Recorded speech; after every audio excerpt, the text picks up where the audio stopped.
If there's one place that defines American motorsport, it's here. The sandy beaches a few miles away held races for decades. It's where NASCAR was born. They need a place to race, a superspeedway so fast and so huge that the cars could run flat out all the way around. 1 million square yards of earth was moved to create the banking. The void left behind became Lake Lloyd.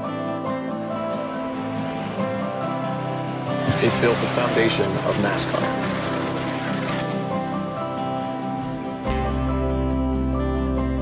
In the decades that followed, Daytona became hallowed ground. The trophies here mean more than any other. Win the 500? Put your name on the Harley J. Earl Trophy.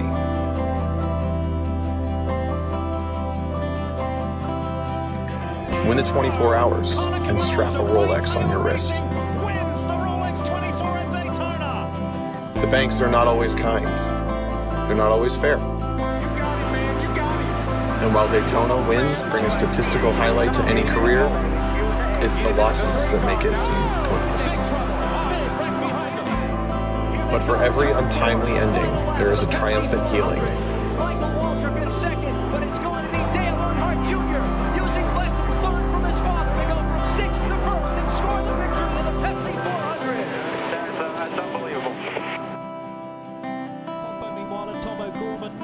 For every emotional victory, a mind-numbing realization.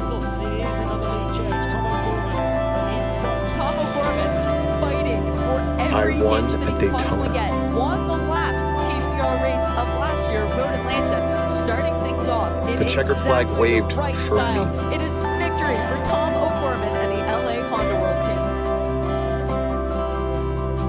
While it may be a highlight, it is only the beginning.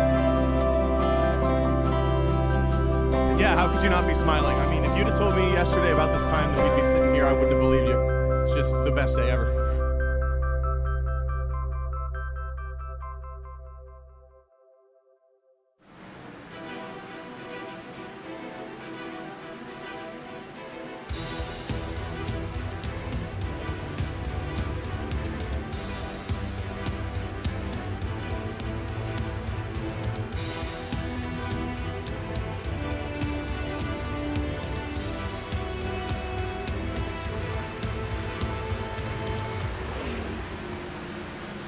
The high banks in Daytona Beach, Florida have long been the site of the opening rounds of NASCAR's season. And even though we're trending towards the end of the warmer months here in North America and into November and December, it is the start of Season 5 for the area Florida Estate Builders Pro Series. Welcome to SimTV. Kyle Heyer, Hunter Sleppy, and Connor Horn bringing you the action from Daytona International Speedway, the start of Season 5 and the Area Florida Estate Builders Pro Series. 95 laps on these hallowed banks. Connor, welcome aboard and welcome back.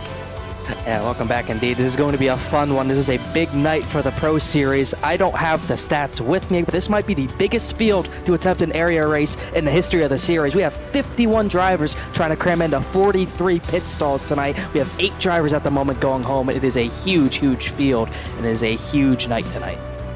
Huge night indeed. Season 5 kicks off for the Florida State Builders Area Pro Series, and we've only had one multi-time winner here, so there's a good chance that we could kick off the season with a brand new winner, kick off Season 5, Kyle. And it's all about winning, and you're in, and it can start here. You can lock yourself in tonight if you play your cards right. It's going to be a challenge, though, to wrestle your way to the front in such a deep field. And so many go-or-go-homers here, Connor, as far as the field is concerned. 43 slots and 51 cars trying to fill it. And a lot of good drivers in the open class, too. We had one go home Tuesday night for the Truck Series, but we have plenty of heavy hitters potentially going home tonight. Brad Slaughter Jr., the Truck Series champion. Jeremy Miller, he almost won the Area 500 on Monday. Alex Bell, who we've seen. David Weishart, Colin Fambro, Shane Abbey, Ryan Honeycutt, Adam Capps, Tom Board. And these are only a few of the names. We have, I believe, about probably 18 or somewhere around there open drivers, and these are fast drivers who can win any single week. So plenty of heavy hitters going home tonight. We have so many open cars that there's 3 of them that decide to make their own motorsports group before this qualifying session. So there's kind of an alliance already forming between some of the open cars. That's just how many open cars we have. I believe we have 19 open cars, and there's only so many that can make the show, and some of them do have to go home. One of them, I believe he's in the lobby right now, Ryan Swan. He won the most recent Super Speedway race back in Season 4 at Talladega, so a lot of good names here. And you mentioned before, Connor, Brad Slaughter. He knows how to get the job done at Daytona. Yeah, Brad Slaughter Jr. sitting on pit lane, needs to qualify his way in. Shouldn't be a big concern, I think, for the number 8, but you never know, Connor, this qualifying stuff at super speedways, there is a certain art to it, and you can control your destiny slightly, but with how tight things are going to be across 51 cars, there are no guarantees in this next 10 minutes as drivers lay down their fastest and only shot at a qualifying lap. And you said it right there, only shot at a qualifying lap. And this is probably the most we're ever going to highlight the open drivers. It looked like Jeremy Miller was about to get going, but he's not going to set. He did not like his run out, so he's going to reset. As we got Tom Bourne, another open driver. I believe he only signed up for the Pro Series today as he goes into turn number 1 with this special paint scheme on the car, Hunter.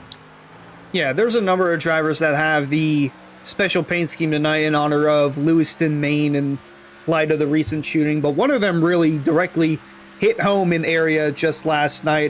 Shane Tyrion of Sky Motorsports, he's actually from Lewiston, and he lost a few members, close family friends last night in the area, so racing with heavy hearts, and we wish nothing but the best for Shane and everyone going through this tragic event. He has the 3 names of the close friends that he lost just last night. Yeah, right atop the window there, and a tribute to them. And of course, there will be a moment of silence and a pull to the front there of the grid. We're going to have a couple extra pace laps as well this evening. So racing with heavy hearts, but again, I think it's a nice tribute for those drivers and family members who are affected as Shane Therian sits on the pit lane here before he goes out for qualifying in a little bit. Casey Lakatos racing with all sorts of colors on the side of this car. Connor, this is a driver I want to watch tonight. He has been threatening here in area's speed weeks, so to speak. Won the shootout a couple of weeks ago, started on the front row for the Area 500 and running all the series and has really been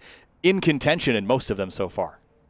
Yeah, really kicked off with a bang, winning the shootout on fumes for sure. And then a great finish in his duel. I believe he ended up, I don't know where he finished in his duel actually, but he qualified second for the Area 500 as well, just behind Jake Nichols. He hasn't had the finishes he wanted this week. I believe a 22nd and an 18th in his 2 races, but he's going to try to end with a bang. We've seen him perform the most in the Pro Series car, so we'll see what he can do tonight as we have JT Poole joining us for his 2nd race of the week. Not able to run Cup this season, but immediately to the top of the board in the Pro Series.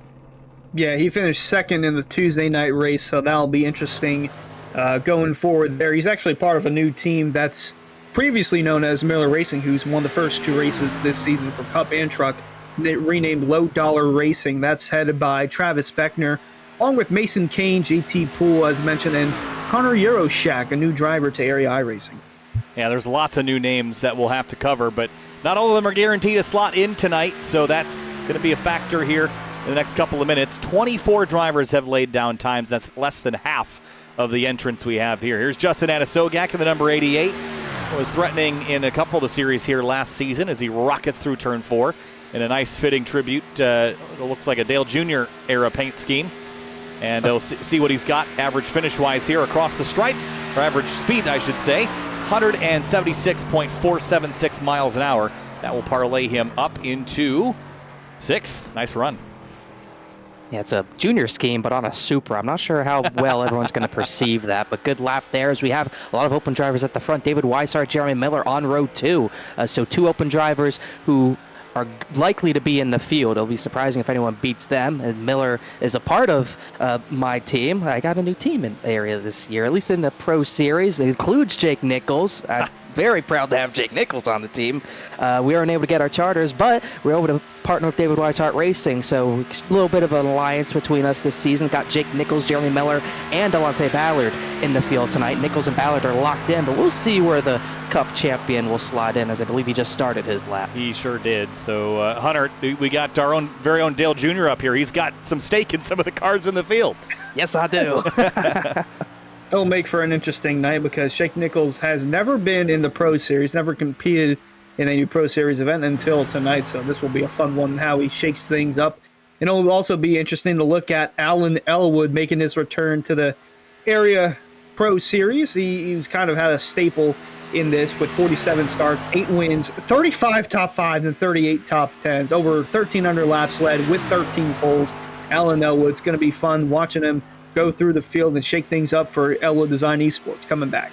Yeah, and here comes the number 73 of Jake Nichols across the stripe. Average mile an hour, 176.563. That's a 5.51 on the 50-second mark. Puts him third quick and the top of the Toyota so far. And it is a very busy top 10 for that Toyota lineup. 2 Chevrolets in the top 5, and almost the rest of the entire top 10 is Toyota machinery. There's intervals between cars. And Connor, 2,000ths between the front two, 16,000ths between Nichols and Euroshak, and then looking down the rest of the order, it is just exceptionally tight, all the way down to the mid-20s. Yeah, this will put it in perspective. Pole is a 50.532 by JT Poole. A tenth off of that would be Jordan Martin, 50.636. You think that's okay? Jordan Martin's 34th. So that's just, we always talk about it, but we just can't hammer that point home enough at how close this qualifying in the Pro Series can really be. And it really plays a huge factor because of how many cars are going home. Incredible, 8 cars going home, so that gap is even more intense than it ever has been. Yeah, Jeffrey Wilson, you just saw them finish his lap just outside the top 10. He's one of the open cars, and here's the 3 of Ryan Hartz. Now, he's not listed as an open car, but he's looking to make his presence felt this season with IRLC Motorsports and Matthew Bell, Alex Weaver, and as you mentioned, Jordan Martin, the newcomer to the team. 7 top 5s, 10 top 10s last year. No wins, but looking to kick things off at Daytona with the win. Noticing the speed there until he had crossed the line. 400-plus mile an hour average, looking pretty good, but 176.53. That'll put him 8th quick. And just to mention, to go back how close things are, Connor, everybody from first down to 22nd is within a tenth of a second. Actually, correction, first down to 36th. Nope, 38th within a tenth of a second effectively. That is incredible. That is probably the closest it's ever been as well. Jordan Martin is that guy who's still the guy separated by 10th. He's now down to 38th as we start to look at the series champion, James Scioli. He was one of the main draws to get Nichols in. A little bit more competition for the 7 maybe, as we saw the 7 kicked off his truck campaign pretty well running up front, but did not get the finish he deserved. He finished 26th on Tuesday night. He's going to try to do a little bit better tonight as he starts his lap. Yeah, David Weiss iRacing looking pretty good to head into Season 5 with the defending champ, James Scioli. I mean, 11 wins on the season. He had a top 10 in almost every race. If it wasn't for Atlanta, which he got pushed to the back, he would have had not only another win, but a top 10 in every single race. His average finish was 2nd last year. That's how dominant the 7 car was, and he's looking to go back-to-back with Pro Series championships, but you got to start well at Daytona. We'll see if his lap time's good enough for pole. Out of turn 4, going to wash up the track just a bit and doesn't want to choke off the speed in the number 7. Here he comes. I did see Justin Munsell jump up to 5th place. Brad Slaughter was 3rd, and Scioli 176.616. That's good enough for 3rd. Very, very close to Euroshak there in the number 12, Connor. Yeah, incredibly close. I thought it was 2nd, but for my count, they tied. He's just a little bit slower when you get to the other decimal place, I suppose. The last few drivers on track, Bryce Senesac, one of those drivers just getting on track, not an open driver himself. He's locked in. He went 50.613. Once again, one of those guys under a tenth behind a 26, but it's only good enough for 38th. Yeah, here's a look at your qualifying results. There's your top 10. We've only got 25 seconds to show you the rest of this list. Let's jump down to the bottom. This is where cars are going to start to get cut from 41st down to 50th. We have 51 drivers. Spencer Brown is the slowest of the group, and he was about 9/10 off. Didn't really get a fair shake at it, but that is a lot of drivers that are not going to be making it in once the charters are factored in. 8 DNQs here, Connor. Yeah, and even on looking at that list, I don't really see many open drivers in this bottom 10. There's a 51st place, as I believe we do have the numbers. Jacob Bell, I can't imagine how difficult this is for him to figure out. So I'm just going to go through the numbers, and let's look at this. 77, that's Michael Muhammad. He's not going to make the race. He was a mainstay in this Pro Series last season. Adam Capps, he's going to miss the race. Number 45, Clayton Montgomery, a new name to me. He won't make the race. Ryan Honeycutt is out. The 42 of Brody Falliker's out. 84, Shane Abbey is going to miss the race. Another driver who was really fast last season, he won't make the race by his count. Joey Chapman, and then the last driver to miss the race, Matthew Rodriguez, who's in the 83, one of those Lewiston Strong paint schemes. Unfortunately, it looks like he is also going to miss this race. Yeah, it's just such a big field, and it's so competitive. And, Hunter, there's a lot laying on the line for those open entries here to get into this race, because if you can get in, you are in really good shape to have a possibility to win this race. So there's a lot on the line, and while they're sorting all that out, we'll wait for the green flag. But still a couple minutes away here from the season opener. I don't think we've seen a stronger start to a season, though, Hunter.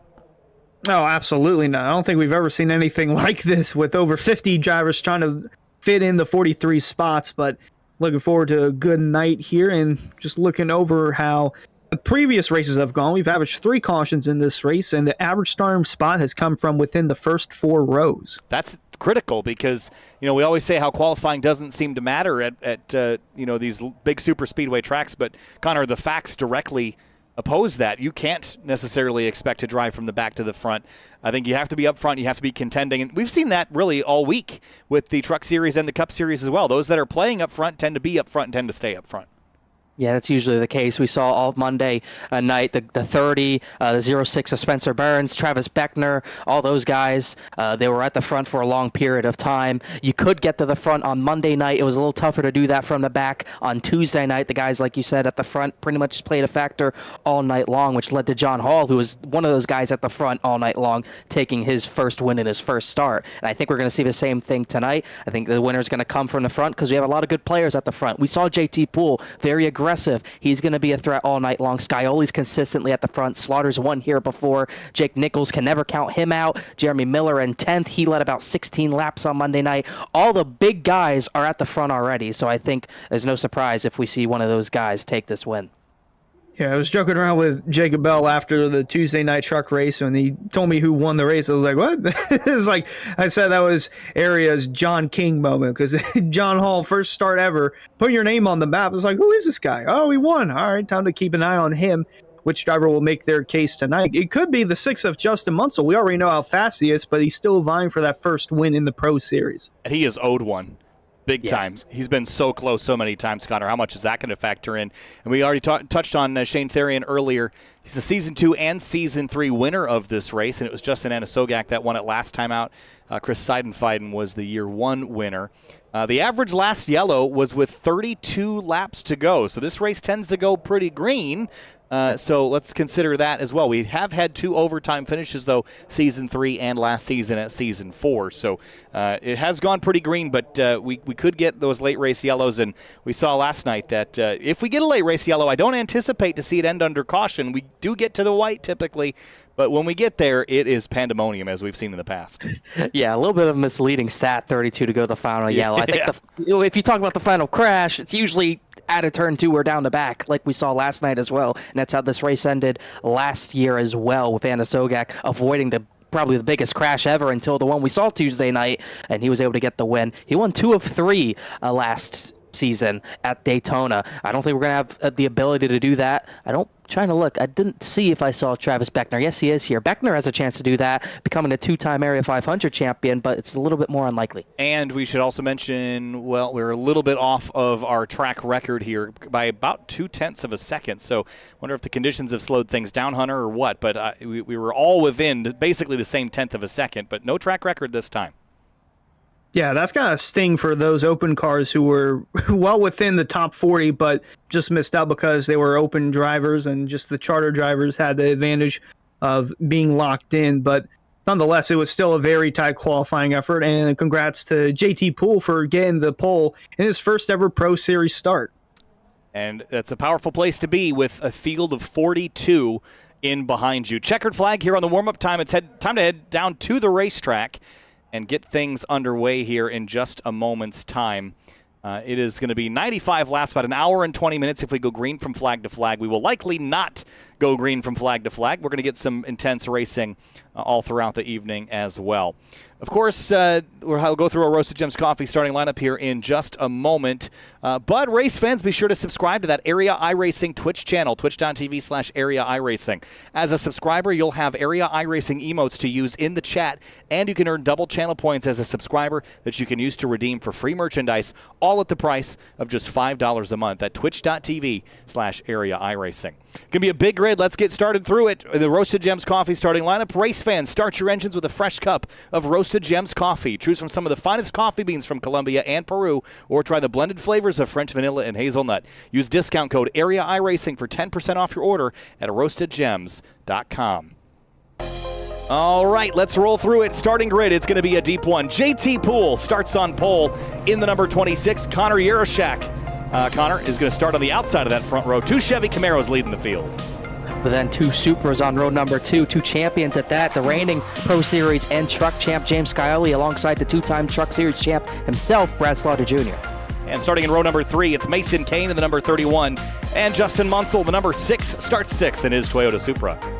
7th place is going to be Jake Nichols. He comes to the Pro Series looking to knock the 7 of Scioli off, but they are technically teammates. He starts 7th alongside Bronson Stafford in 8th. And 9th place is David Weissart in the number 33. Jeremy Miller starts 10th in the number 30. 2 Supras in that 5th row.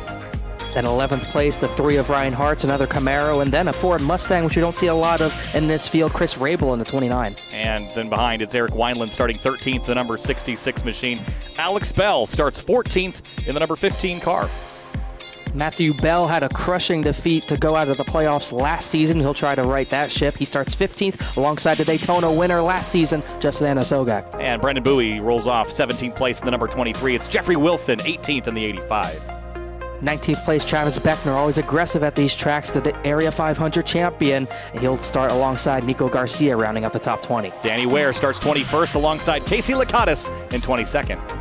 23rd place is going to be the 54 of Ryan Swan, our latest super speedway winner at Talladega. He starts 23rd. Garrett Grant, Area's Ironman, starts 24th. AJ Roderick, 25th place in the number 56. Then it's Alan Elwood, 26th in the number 10. 27th place is going to be Tom Bourne, who was, I believe, the last open driver to make the field. Matthew Rodriguez was one of those drivers, unfortunately, not making the field. And behind them, it's going to be Joey Chapman in the number 60, 29th. Shane Abbey, I think, is one of those drivers that, did he qualify in? Both of those drivers, I believe, missed. Yeah, so a lot of open drivers in the top 30 to miss. Yeah, so let's just scroll through the rest of the order here as we drop down through the remainder of your runners. Steve Durham, Brody Falliker, Ryan Honeycutt, another driver that did not qualify. As we get rolling, there is your 43-car grid with the open drivers still listed there. But Hunter Sleppy, pick me a winner in this race. I know there's a lot to draw on, but JT Poole's a favorite, but I'll pick mine after you pick yours. Yeah, you know what? I'm going to go with the 6 of Justin Munsell. Like you said, he's been long overdue for that win in the Pro Series, and I feel like tonight's going to be the right night for him in the 6 car, bringing it to victory lane at Daytona. And Connor Horn, pick me your favorite here for the Area Florida State Builders season kickoff here.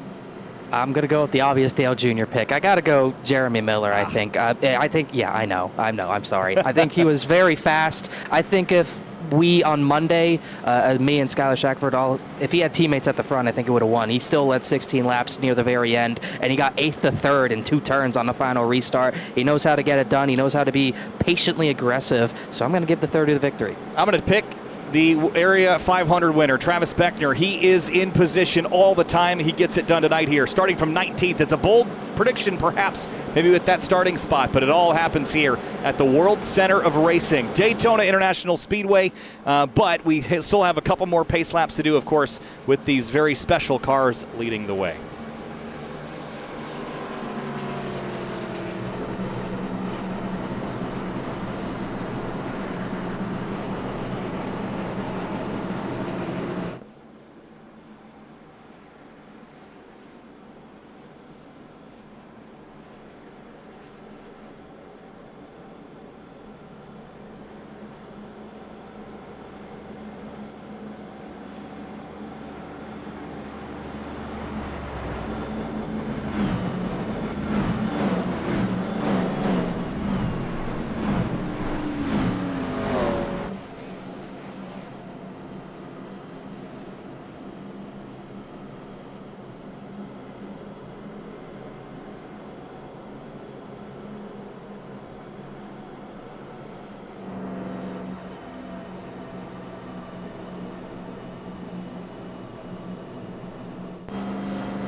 Thinking of all those affected by the tragedy in Lewiston, Maine, as the cars pull down to the inside and retake their positions for the start of this 95-lap race.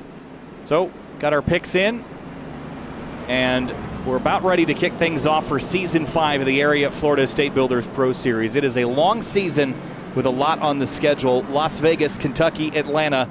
After this, then we go to Dover, the Charlotte Roval, the Charlotte Oval, Darlington, Richmond, Homestead, IRP, and Talladega, where we start our playoffs that include Bristol, Kansas, Iowa, Auto Club Speedway in Fontana, and then Chicagoland to wrap up the season. It is 17 races, so 17 effectively weeks from now, 17 race weeks, we will crown a champion, but there is a lot to do in between then and now.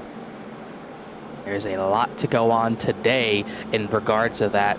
Having a good run here is a big step towards making your playoff run. Good points here would put you in a great spot to keep that consistency up, as we saw a lot of contenders Monday and Tuesday night not get good finishes. It's not the end of the world for them, but it's a little bit more hard to come back through points-wise if you can't get that victory. So this is a big stepping stone towards those drivers trying to fight for the championship. It's also an easy way to punch your ticket into the playoffs. As mentioned from Season 4, Justin Sogak won on the last lap after avoiding a massive crash. And he used that as his ticket and just prevailed with the rest of the season, made the minimum amount of starts required, and was able to go into the playoffs and have a nice, smooth run. 2 Calusa Pines car out front. Well, we're trading pine trees for palm trees here at Daytona as the field gets ready to go racing for the Area Florida State Builders Pro Series. What more fitting place for the Florida State Builders Pro Series than here in Central Florida? Time to go racing from Daytona. Green flag flies, and the Season 5 is underway.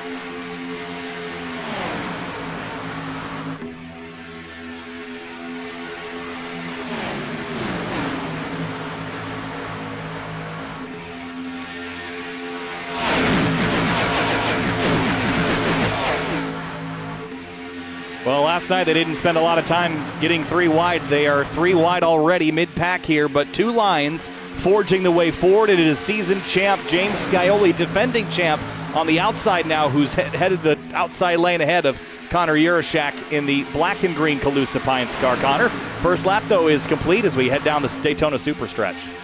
And JT Poole wasted no time getting to the top side to take that run from that middle/top side. Gets the push from James Scioli, drop back down maybe to the bottom. Nope, he'll stay high and let Mason Kane, who I believe they are at least close friends. I'm not sure if they're teammates, but he'll let Mason Kane get to the front of that bottom line. There's all low-dollar racing on the front edge. Top and bottom control both lanes. JT Poole on the outside, Mason Kane on the inside. And he's got Jake Nichols behind him, giving him the momentum down the front straightaway and into turn 1, side-by-side for the lead.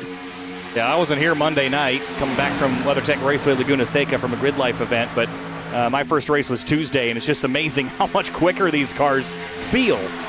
You're just going so much quicker in a straight line. Everything happens so much faster. There's a little bit less predictability in the movement of the cars as well. I think you can make bigger runs in these cars. Maybe not relative to each other, but overall, I think you can. And JT Poole leads the way, drops down ahead of Mason Kane, who is a force to be reckoned with on Tuesday night in the Truck Series race. Just couldn't get the victory. A little bit too much damage to beat John Hall to the line as he's going to throw another big block on Mason Kane. That one didn't work as well as Kane had to go take evasive action, but this is going to be a little bit more of a freaky race because I did get intel from one of my drivers. This is a loose race car tonight, so the rear ends are going to be sliding around a little bit more than they would be normally. So once those tires wear out after maybe 20 laps or so, you might see some more action. We look at Justin Sogak, Season 4's winner from this race. Going 3 wide and actually going to fade back and try to get settled in as we ride in here. Moving behind this 27 of Travis Beckner, who's looking to go 2 out of 3. Mentioned he won the Area 500 not once but twice just this past Monday, and he's looking to kick things off in the Pro Series with a win, but has a little ways to go before doing that. Mason Kane, I just loved how aggressive he was on Tuesday. Thought it would pay off a bit better for him. Was in contention all the way until the very end, but ended up getting turned around pretty late in the game. And you see him tracking up the racetrack up to the high side, and he's going to give up some spots here, Connor. What's the philosophy or strategy behind this? Is it linking up with a teammate? Is it leading the lap and then getting out of Dodge? What's the move here? I think it's leading a lap and just getting out of the way. I think both him and Poole got their laps led. I wouldn't expect Poole to drop back. It looks like Travis Beckner faked like he was going to go with him, but I think there's definitely a case of him wanting to lead a lap and maybe just not wanting to be up at the front. It didn't work for him on Tuesday night, even though he was very aggressive, so maybe a little bit of a different strategy tonight. You're starting to check up there because of the move that Beckner did and got back in line with Anna Sogak on backwards, but Kane's still in that outside lane trying to find a hole to get in. As Al mentioned, we got JT Poole leading way on the outside. Jake Nichols down on the bottom. He's got a 33 of David Weishart pushing him down low, heading into turn one, still Poole by a nose in front. That's a pretty stout combination between David Weishart and Jake Nichols, and just like that, they're two Toyota, make that three Toyota Supers. Eric Wineland is third in line on the bottom. We didn't really talk a lot about Wineland in the pre-race show here, but 13th up to 6th. He's moving forward pretty early here and has two very quick drivers ahead of him. But that outside lane, a bigger push and then a dive to the bottom by JT Poole, who's been pretty aggressive in commanding the lead here in the number 26. I wonder if he'll keep this up and go back to the middle, or he'll stay stout on the bottom. Scioli and Connor Yarashak is going to work together pretty well here, even just the two of them bumper to bumper. Brett Slaughter Jr. giving those two room to bump draft, but like you said, that 26 very aggressive, and he's putting his mark on this race already with the 73. Now back to the pushing roll. And Eric Wyman, like you said, up through the field, as has been Alex Bell. He started 14th. He's up into the battle for 9th. Still trying to feel off the water jet. Seen some three wide here and there, but it's mostly double file as we have some blinking in and out. And it looks like Beckner actually just went up to that outside lane, getting some clean air on the nose, maybe a little overheating issue for that 27. We've seen him do that a couple of times. Oh, almost a moment there. Looks like that was the 56 of AJ Roderick. Yeah, I was just going to point out that he had a pretty sizable slide there in right here as he tracks up the racetrack. He did bring it back down, but that car walked up the hill on him entering turn 3. So that's something that, Connor, you mentioned is that, whoa, big split middle 3 wide here, that these cars are a bit loose and maybe a bit unruly, especially once you start burning tires off. But Miller, that's not slowing him down. He's middle 3 wide. Oh, and he's looking middle maybe again. Beckner went to the top side, pinched him a little bit, and it got tight. Beckner has help from the former winner, Justin Sogak, so those two are going to tandem to the top, and you really want only 2 or 3 cars up there to make it work, and you could see why they are flying 5 miles an hour faster than anyone else on the bottom 2 lanes. Surprised no one's jumped up with them, try to get a little more momentum push and make it a 3-wide battle for the lead. Nonetheless, it's still those two on the outside. Going to get tight off turn 4. They still have a run going, and they might make it 3-wide before they get to turn 1. Jake Nichols is going to lead this lap, but here comes Beckner and Anna Sogak on the top. Yeah, real big push there, and they're going to take that all the way to the pointy end. Beckner into turn 1 is just 8 thousandths shy of the lead, and now the middle groove gets a big push back. Scioli and JT Poole re-accelerating here. Now that outside lane momentum is dying, who's there to help push it? And that middle groove again with the 12 in the center, Connor Yarashak. Now they're all kind of dead heat, Connor. Yeah, the issue, you get the tandem up there, you can get to the battle for the lead, but if you don't get clear, where do you go next? You go right back to where you came from, because that pusher needs air, and you're not going to get any stuck to the top side, so they'll likely drop back a little bit here with not much left for the 88 to really give at this point, as you can see them dropping back a row or 2. Yeah, falling back just a little bit. And wanted to touch up on Anna Sogak. He made the jump to Central United Motorsports in the off-season, so looking to get things going in the right direction with them, as you saw Casey Licata's up here just a few moments ago. Now they're starting to fade back just a bit more as Poole and Nichols stay side by side coming down the backstretch. And down the back straightaway here, just a quick look at laps led. JT Poole has been the dominant force in that category so far. 6 laps. We'll keep an eye on this all night long to see who's been, clicking away on the clicker the most laps out front. Not sure how much that matters once that white flag waves, but at least for now, it's just an interesting note. I don't think it's mattered all week. I don't believe the driver who's led the most laps has won the race either, the two races we've had this week. So we'll have to wait and see as things are getting a little bit more dicey. Eurotrack's going to be the first one to jump up to that top side. He's going to get the push from his teammate Travis Beckner, and that third lane's got a lot more power this time into turn number 1. Yeah, Low Dollar Racing making their presence felt early. The only one not up there is Mason Kane, and he was already up there, but wanted to get out of harm's way, and the rest of his teammates are over here contending for the top spot as Nichols continues to lead on the bottom. But they've got momentum on that outside. Euroshack got the lead for the moment. It's going to go down low and get the run from JT Poole, leaving Beckner and Sogog on their own in turn 3. They've been able to hang up there with just 2 cars, though. They haven't needed a 4 or 5 car group, at least to keep pace. I'm not sure that they're going forward at the moment, but they're not losing all that much time. We see the return of maybe the 2-car tango in some capacity late in this race. The Calusa Pines car splitting the energies between bottom and middle. Euroshak on the bottom and JT Poole in the middle. And James Scioli now giving Poole a big shove.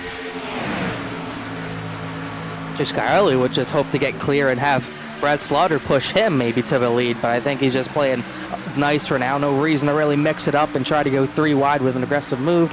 He's perfectly fine with just pushing for the time being because he knows he's just going to try to play it right at the end when he doesn't need the push. Good view going down the backstretch of just the strong runs that the outside end, especially the middle lane, had. And then the bottom got stacked up going into turn 3, so you have the run carrying through the corner, but off the turn, that middle lane starts to get a little more of an advantage. JT Poole might have the lead at the line, but the bottom still pushing through with Euroshack leading the way, and now Beckner and Asogak trying to get in line, and Beckner blinking a little bit as they head into turn 1. It's amazing how quick these laps tick away when you're under green flag, and 13 laps in. Fuel window should be about 30 to 37 to 43 laps, somewhere in there. That's what at least it was on Tuesday as far as fuel runs are concerned. Big key there, pit with a group, but not too big of a group, Connor, because if you go down with too big of a group, you'll crash into them. If you go down with not enough people, you're going to be slow once you leave pit lane. So that's a dance that everyone will be talking about. And then, of course, do not hit the brakes when you're still above that yellow line or you will go around.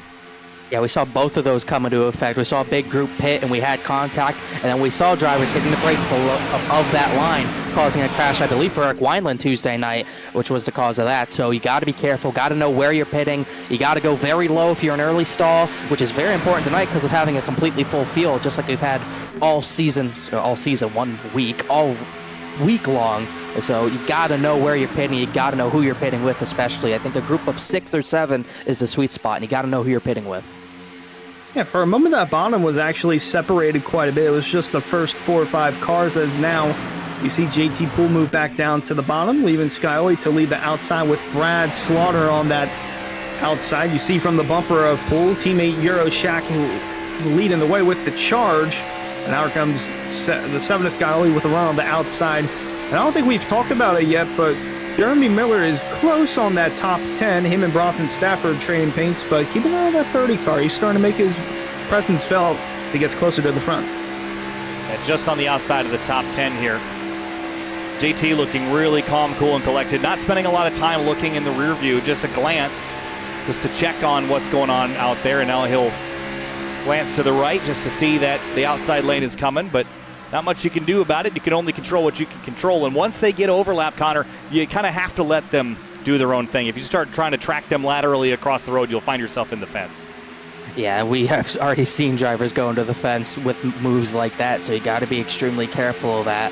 This Poole's just pretty much playing it cool. We do have one driver peeling off at the very back. This is a number of drivers. Powerhouse is going to pit. Ed Robertson's way too fast in.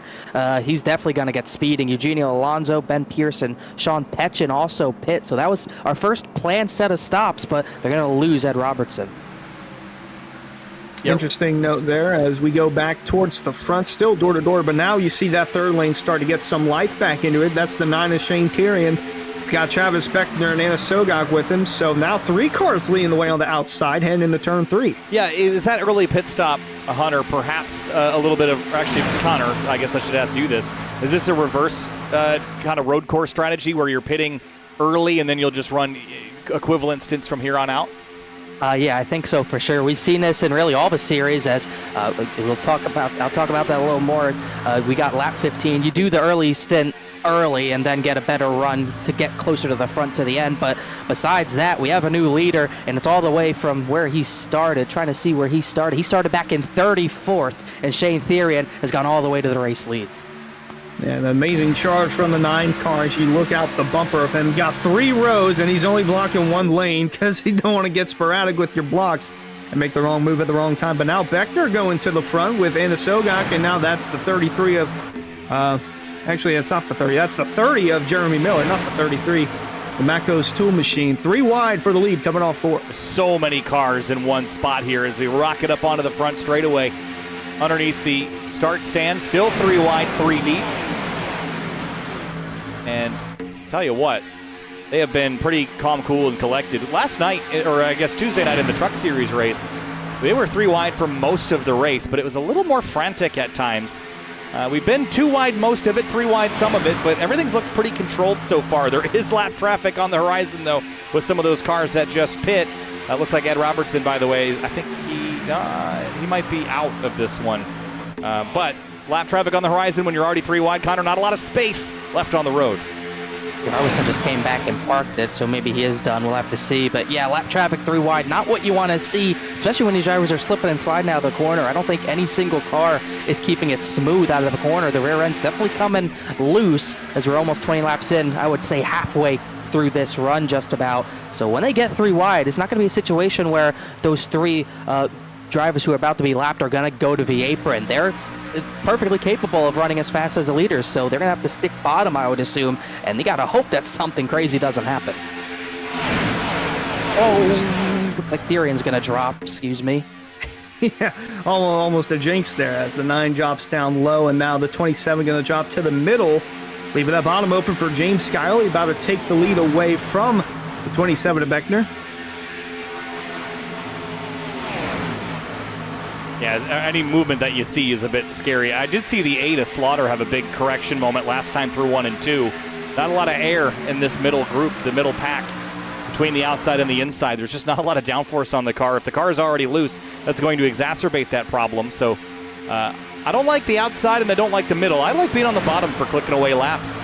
Connor, I'm not sure about you. I like the ability to just turn left and avoid everything and not be put in the position where if somebody makes a mistake on the bottom, they're going to wash up into me and trap me against the fence. Here goes JT Poole going back for the lead on Skyoli, but yes, I'd rather be on the bottom than anywhere else when I'm not trying to go to the front. Obviously, if you're going to try to go to the front, you really got to be in that 3rd lane, especially near the end of a race before it clogs up.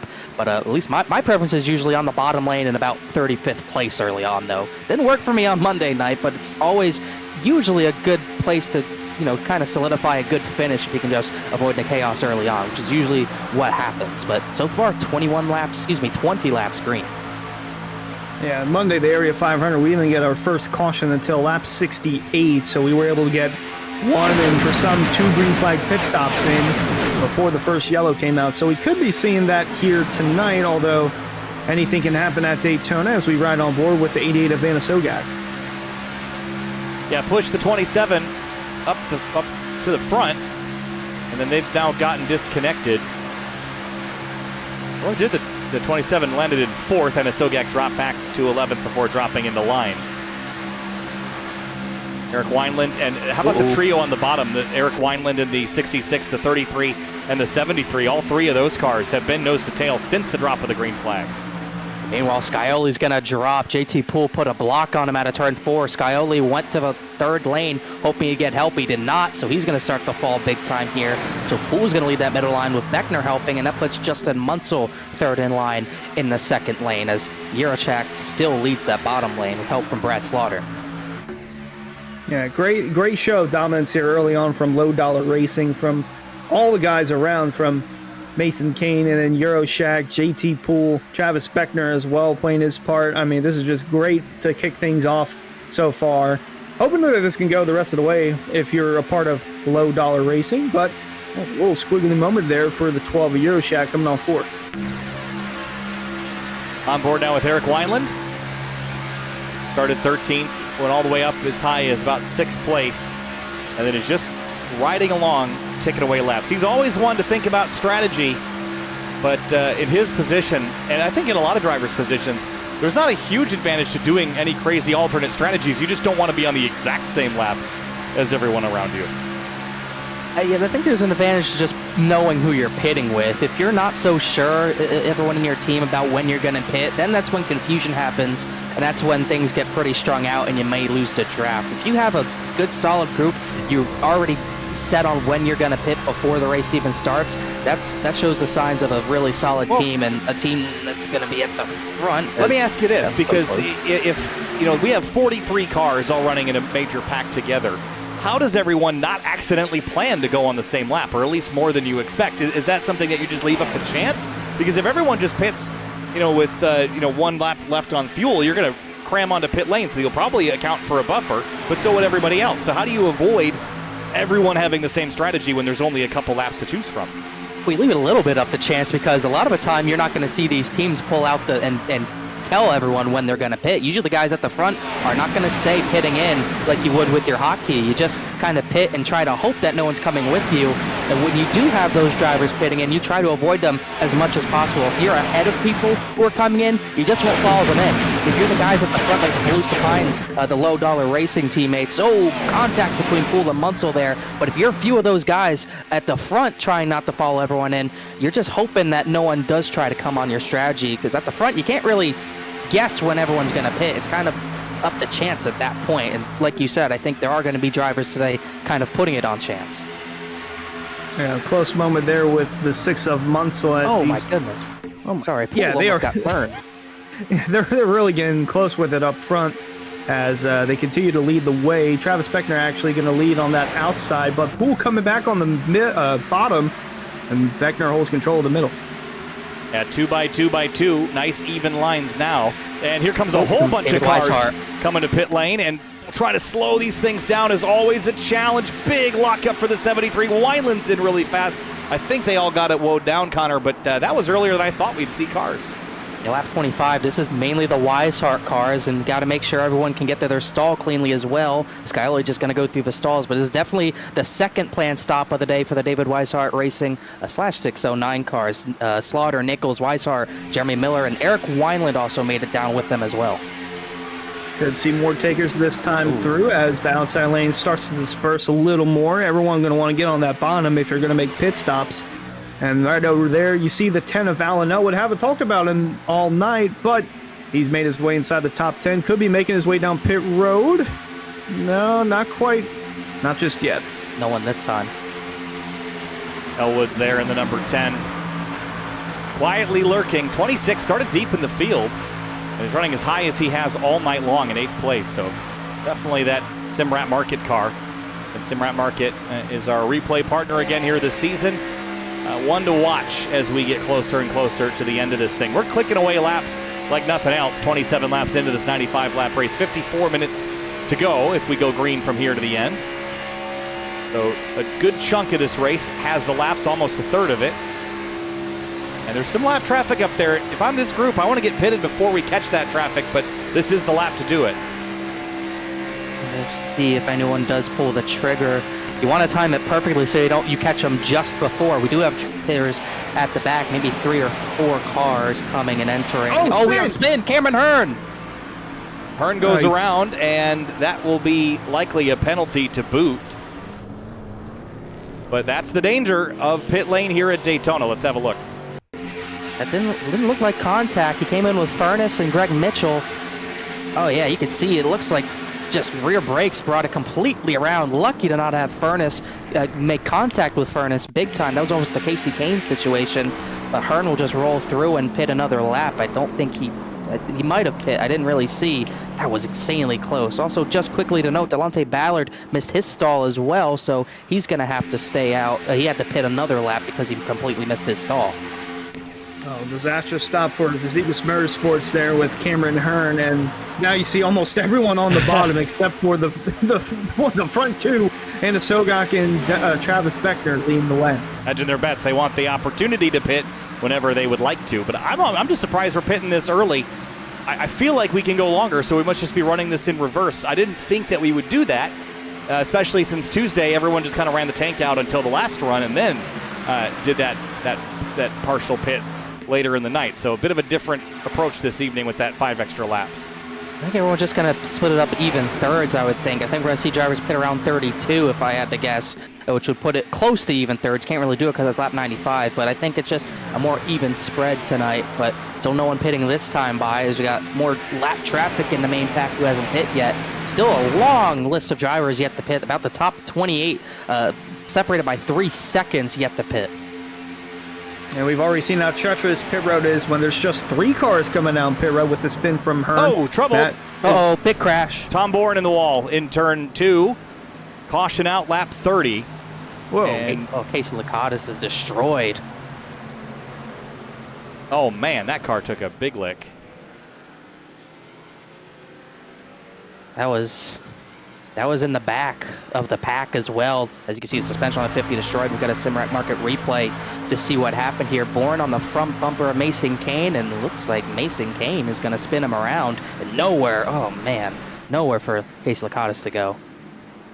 Looks like a bump gone wrong for the 31 of Kane, and collected a couple of drivers' days that did not want to get ended early. Oh my gosh. You have to check Jeffrey Wilson's point of view. He takes a ride just going on the access road. Oh, man.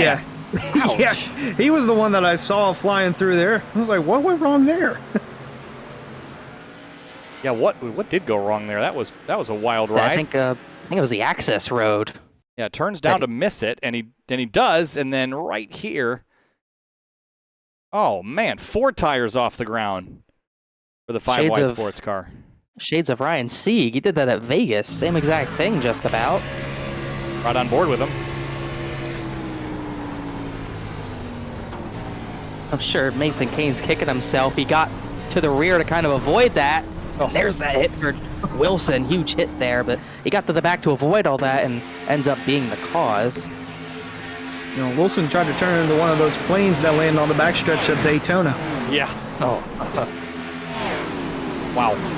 All right, so first yellow of the night, and right in the middle of a pit cycle, with roughly 2/3 of the field had yet to pit, but 1/3 did. What happens now? Well, I don't think their strategy is going to change. They're just going to not pit and cycle out to the front, which is a big break for the powerhouse cars because they were not going to cycle out very well. They were losing a lot of time to this main pack, but it will work out very well for them. And also the David Weishart /609 drivers are going to cycle to the front as well. And I believe we should see them cycle to the very front. There's there are quite a few bit of drivers that are missing their pit stall. That's no surprise. Oh, man. 43? That just missed him by a mile, Matt Bell. I think we got guys sharing pits too. Alex Weaver and JT Poole are having to share a stall. I forgot we don't have 43 stalls anymore. There's yes, but also some of the cars that qualified also factor into that equation? They must, right? Yeah, yes, they do. I believe you're right. But yeah, because Alex Weaver, trying to see where they started. They started 41st, so I think that definitely plays a factor. Cars out of the pit lane.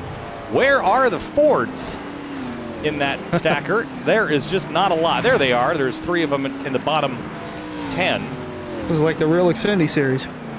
Yeah, that's tough. Not a lot of blue ovals. There's Penske when you need them. Chris Rabel repping the Fords, the only one in the top 30 right now. That's a lonely feeling. I would bet so. I think it looks like John Furness, he's going to have to take a wave around. I believe Cameron Hearn was trying to, but I don't think he's going to be able to. Trying to look at who put a lap down. Looks like all the powerhouse guys did go a lap down, and then Hearn, Mitchell, and Furness. Furness shown down 2. He might have went down 2. He might be getting 1 back. So number of drivers getting trapped because of that. But it looks like I have Furness maybe down 1. But I think he's taking a wave. Yeah. For 1. Oh, you're right. I did not notice he went 2 down. That's unfortunate. I think it's going to be Scioli cycling out to the lead, though. Yeah, Scioli's currently scored as the leader. All the cars ahead should be wave-around cars.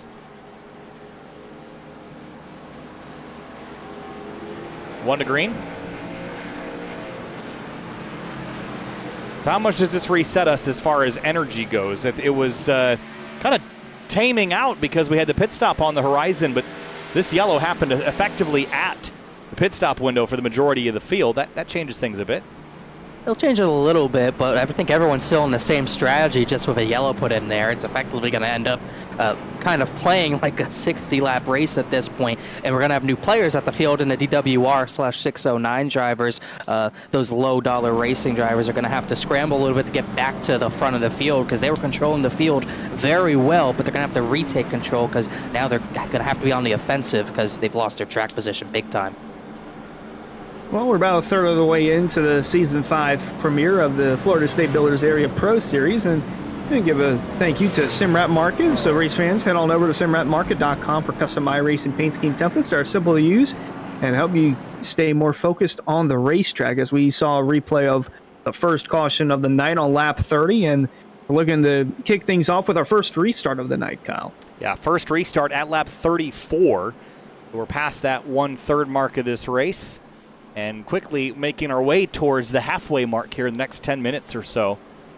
That's how quick things can go. And the field doubled up. Former champ on the inside lane, Brad Slaughter Jr. on the outside. He is an open driver that wasn't even guaranteed an entry. And here he is right up at the front, trying to parlay this to an early season victory. Three big drivers in the top three. Must be the best top three ever. He got two championships last season, 2 truck championships on the top, and then back-to-back cup championships on third. That is pretty stout. And then he obviously got David Weishart there. Pretty solid first 2 rows. Pace truck's off and restart lap 34 back in the restart zone. Green flag is back in the air here for the Area Florida State Builders Pro Series season opener from Daytona. Nice even launch for those front 2. And let's see how the energy reestablishes itself here as we are into the second third of this 95-lap race. A little bit of a clear disconnect from about 12th to 13th, with Stafford and Elwood finally joining back together as Scioli leads. He's going to lead that bottom line. Slaughter's going to lead the top line. Benesak's going to be one of the pushers, and Asogak's in this mix as well. And Eric Wineland's found himself back inside the top 5 yet again. Third car on the inside line there, the white and blue 66 of Wineland staying put on the bottom with probably the 2 best drivers in the field, really 3 if you think about JT Poole with the way he's performed tonight, and Jake Nichols and James Scioli. But at the line, Brad Slaughter leads the way with a massive run on the outside. He's got the 33 of David Weishart and the 09 of Bryce Senesac. I've talked about Bryce all race long. Did get a top 10 in the Area 500 to kick off the Cup season. Looking to do somewhat similar, or if not, this better with the top 5 finish. Sun is going down, and that's going to lower the track temp as well, Connor. That should help the handling of these things a bit. If they were loose, they should tighten up a bit as we head into the nighttime here. Sun is getting pretty close to the horizon, and as Darrell Waltrip used to say, it's like turning the contrast up on the TV. Everything pops a bit more, and I think the action is going to pick up as well as soon as that sun dips below that retaining wall in turn 4. Yeah, I think the rear end's going to be a little less loose, like you said, once that sun finally settles down, as we got a third lane forming. Those low-dollar racing boys tried to get to the top side, but they faked Sogak and Senesac out, so they'll go back to the middle. You can definitely tell they're going to be aggressive to get back to the front with that move. Yeah, they're looking to hold on and possibly get a run like the 88 and 27 did a little earlier in this race, but you see down the backstretch, that middle lane with Brad Slaughter's got a nice run going. The 33 of Weishart giving him a little push. Here comes Beckner. Here comes the 26 of JT Poole. A lot of guys coming through the middle. Senesac holding on that third lane. And the 88 of Sogak has been the pusher on that top lane, and he's been ever present there. He shoved the 27 up into the top 5, and he's doing the same with Bryce Senesac. So if I'm taking notes of the people that's around me, and especially if I have a spotter, I want to know what everyone's doing around me. That 88 has been a great pusher. So come a late race restart and the outside lane, I'm taking that 88 behind me. Just getting deja vu, because that's exactly what happened last season as well. He was such a good pusher at the front the entire race, ended up winning the darn thing by avoiding the crash. So I'm seeing that vision potentially happening again. Very fast right now, pushing that 09 almost to the lead in the turn number 3. 3 DWR cars go into turn 3 wide. Yeah, 2 rows of 3 wide there, all trying to hold on to their own lane. As you can tell, the cars are hard to drive, especially on the corner exit. They like to wiggle a little bit, some more than others. They get through just fine. Poole getting a little close to Garcia in the 41 there. At the line, it's Senesac. Actually, excuse me, Skyoli leading away with Slaughter and Senesac. 3 S's leading all 3 lanes. Yeah, Skyoli, Slaughter, Senesac, top 3, and in each a different lane. Weishart looking a little uncomfortable there in the middle. That's a hard lane to hang on to. I meant this point on Tuesday as well. There's not a lot of reference points in that center groove, Connor. You've got the yellow line if you're on the bottom. You've got a white line and a wall on the top side, but you don't have a lot in the middle, so you're kind of gauging your line off of the driver next to you, and that can be pretty hard. There is a pavement line. You see that dark tarmac, but you're not necessarily on that, and it's kind of hidden behind your pillars. So it's a tough groove to maintain that center line. Yeah, the best thing you can do for maintaining the middle is just stay on the door of the driver to your left. You got to be careful doing that, though, because you could cause a crash by hooking the guy on your inside. But that's the best way to gauge where you should be in the middle. You just got to use that guy on the bottom as a reference point. You use the guy on the top as a reference point, you're going to put him in the wall at some point. So just got to pinch best you can and hope the guys on the very outside lane, once they get up there, are very courteous to you as you try to be courteous to the drivers inside. To the inside of you, as almost banging doors, Weishart and Senesac, as Jeremy Miller's once again joined that 3rd lane. Just about to say, he made the massive charge from the middle all the way up to that outside lane, the 3rd car up there, the number 30 of Jeremy Miller, and he got a podium finish in Monday night's Area 500 after restarting 8th on that last restart, only making it to turn 2 after the caution flew for our incident in turn 1, but looking to capitalize on things here tonight with the win. 3 wide at the stripe once again. It's Skyoli leading the way, but Senesac's not giving up on the outside, and Slaughter holding still in the middle. It's really tight. This looked a lot like the truck race did on Tuesday, where you're just kind of 3 wide and kind of landlocked, cars in the wall, and everybody scatters. The 88's in the fence, bounced off the 30. The 6 of Munsell fighting for control, and Sogak pounded it, and that is bad news for the 88. That was big time. We saw that on Monday night, Tuesday night as well. Someone blowing their engine from the top side, and somehow, once again, it hasn't brought out a yellow. Big damage to the back of the 88. The front end of the 30 looks clean. I didn't see who hit the 88, but you can tell he's high on temps, and there it goes right there. And he gets put in the wall, I think, with a tap from Miller.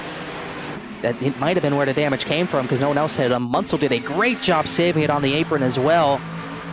As, yeah, that damage came from the 30 and almost hooked JT Poole avoiding. Yeah, and I didn't even know that it was the engine. I just saw the contact, and then listening back, you did hear the engine pop. So that is what will take the 88 out of contention tonight. That is a shame. It has split the field here into 2.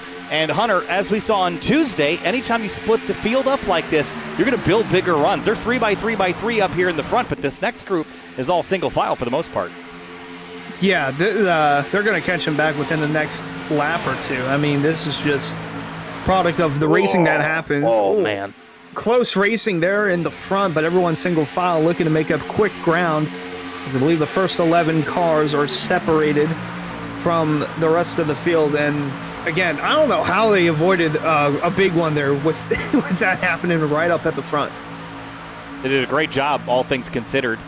I mean, Miller had absolutely no time to react. I think he was too close to even see the smoke. It was just bam, into the back of the 88 with not a lot of room to recover, and they did an exceptional job dealing with that scenario. The 27 of Beckner is on the outside. He's paired up with JT Poole. That is a really strong combination. When those two work together, Connor, they are usually very quick. And to bring Connor Yaroshak with them as well. So because of the 88 blowing up, it's brought the low-dollar racing drivers to go to the top side and try to take control of this race right back. So that's exactly what they're going to try to do. But the DWR drivers on the bottom 2 lanes still making it work just good enough. Beckner sideways. Those 3 want the lead right back. Beckner's clear, and he's going to try to take it. Not clear. That was insanely close to being the biggest crash we've ever seen, but he barely held off. Oh my goodness. Talk about flirting with disaster. Did you guys not see what happened a couple laps ago? They're not even halfway through, and they're still trying to find all the shortcuts they can and shut the door whenever they could.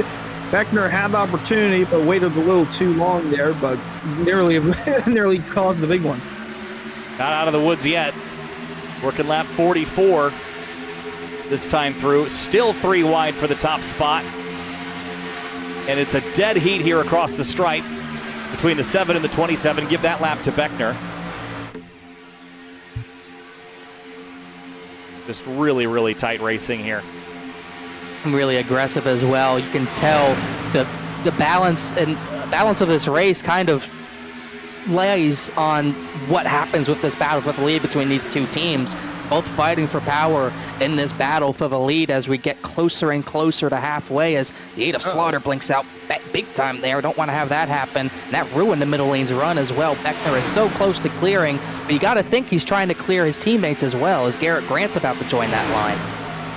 Another one joining the line on that outside. Oh, Cameron Hearn, excuse me. Yeah, that's the 4 of Cameron Hearn. He spun out coming down the pit road with just 3 cars, but nonetheless, there's still speed underneath that 4 for Fizikis Motorsports. And look at this tight 3-wide formation all throughout the first 4 or 5 rows heading into turn 1.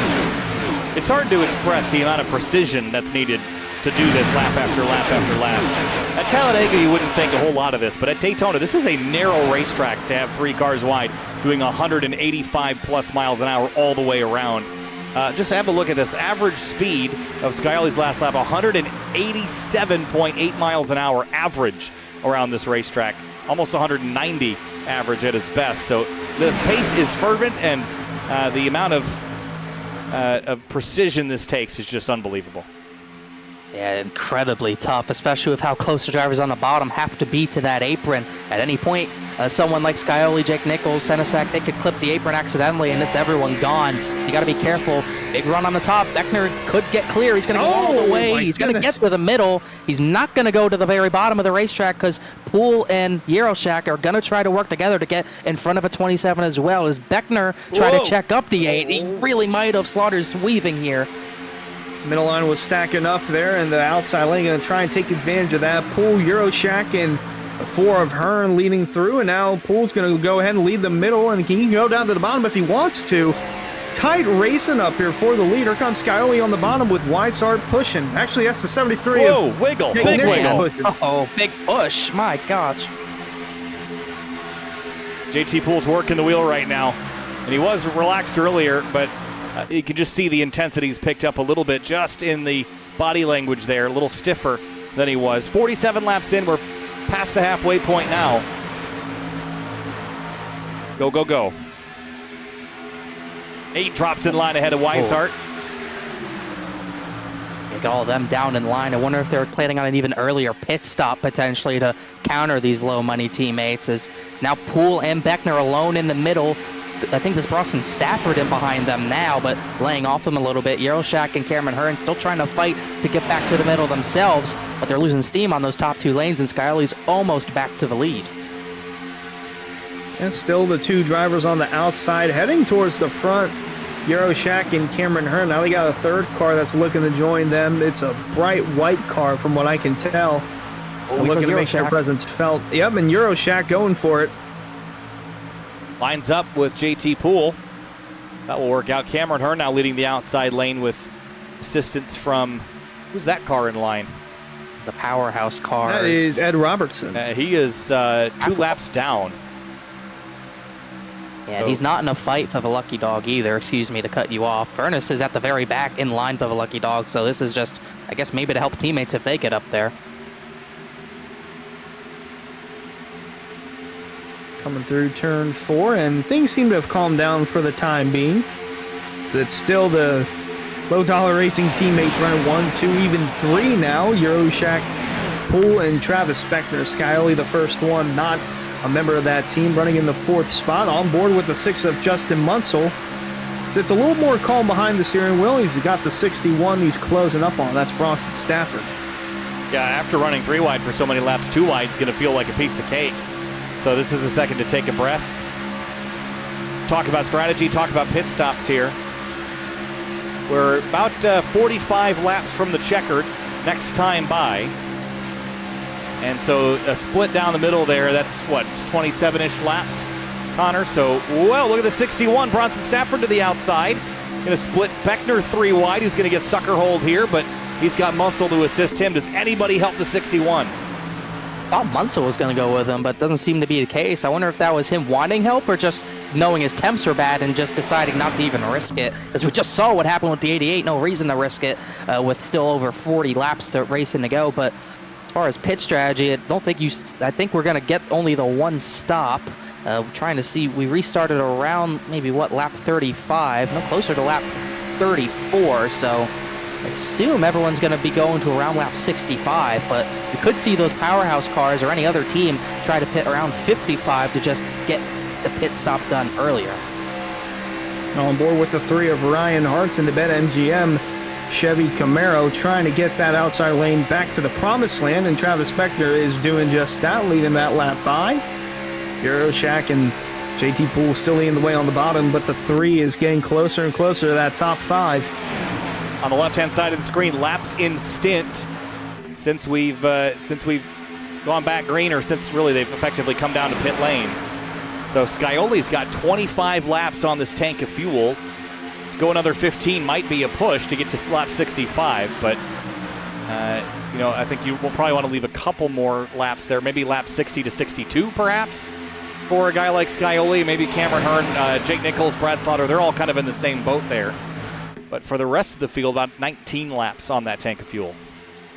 Yeah, I think we'll definitely once again see the Weishart 609 drivers pit together. It's just a matter of when. Do they want to try to stretch it at 65? Do they pit at 55 and just leave a little bit less room in the tank at the very end of the race? It's all going to be very interesting strategy-wise. It's going to really come into play because, like I keep talking about, these two teams are fighting for power in this battle for the win with Low Dollar Racing and DWR. Beckner's going to bow out because he's been blinking really badly, but yeah, it's going to be very interesting strategy-wise if this continues to go green.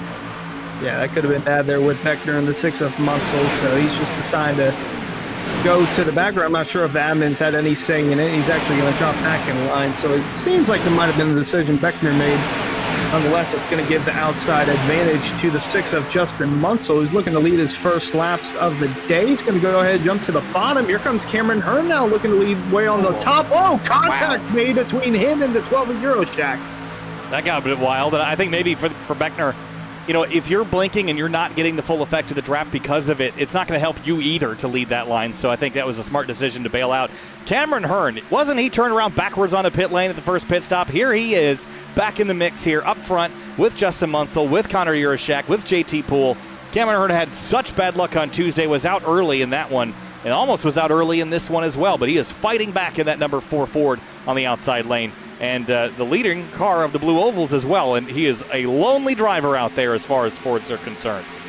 He got a very timely yellow, was able to stay lead lap and able to recover to get back to the front of this pack somehow as he almost takes the lead away on that very lap. But yeah, it's just what he does though. He's another driver who's very aggressive at these super speedway races, but he's not the same as Beckner or JT Poole in that sense. He really doesn't have set teammates to work with at these tracks. He just finds whoever's with him and he brings them to the front along with that 4. So he's really a solid pick if you were to pick him.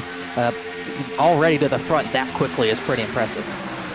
Well, we've heard a lot tonight about David Weishart Racing and Low Dollar Racing. Haven't talked too much about IRLC Racing. Cool. The second, third, and fourth cars on the outside lane getting closer towards the top 10 as they're starting to work their way with a lap car.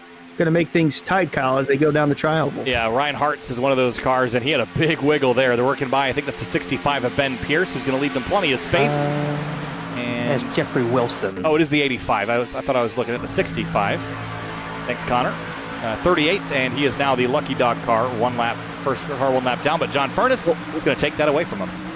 Yeah, Furness, I think, realized what was happening. He was at the very back of this entire pack, but got back in the pack to take that lucky dog away, but the battle still for the race lead instead. Munsell's been leading the past few laps. Hearn and Hartz working well together on that middle lane. Hearn's going to inch just in front. You see his best lap there, over 191 miles an hour. That's on a good lap. He's still going 187, 188 most laps.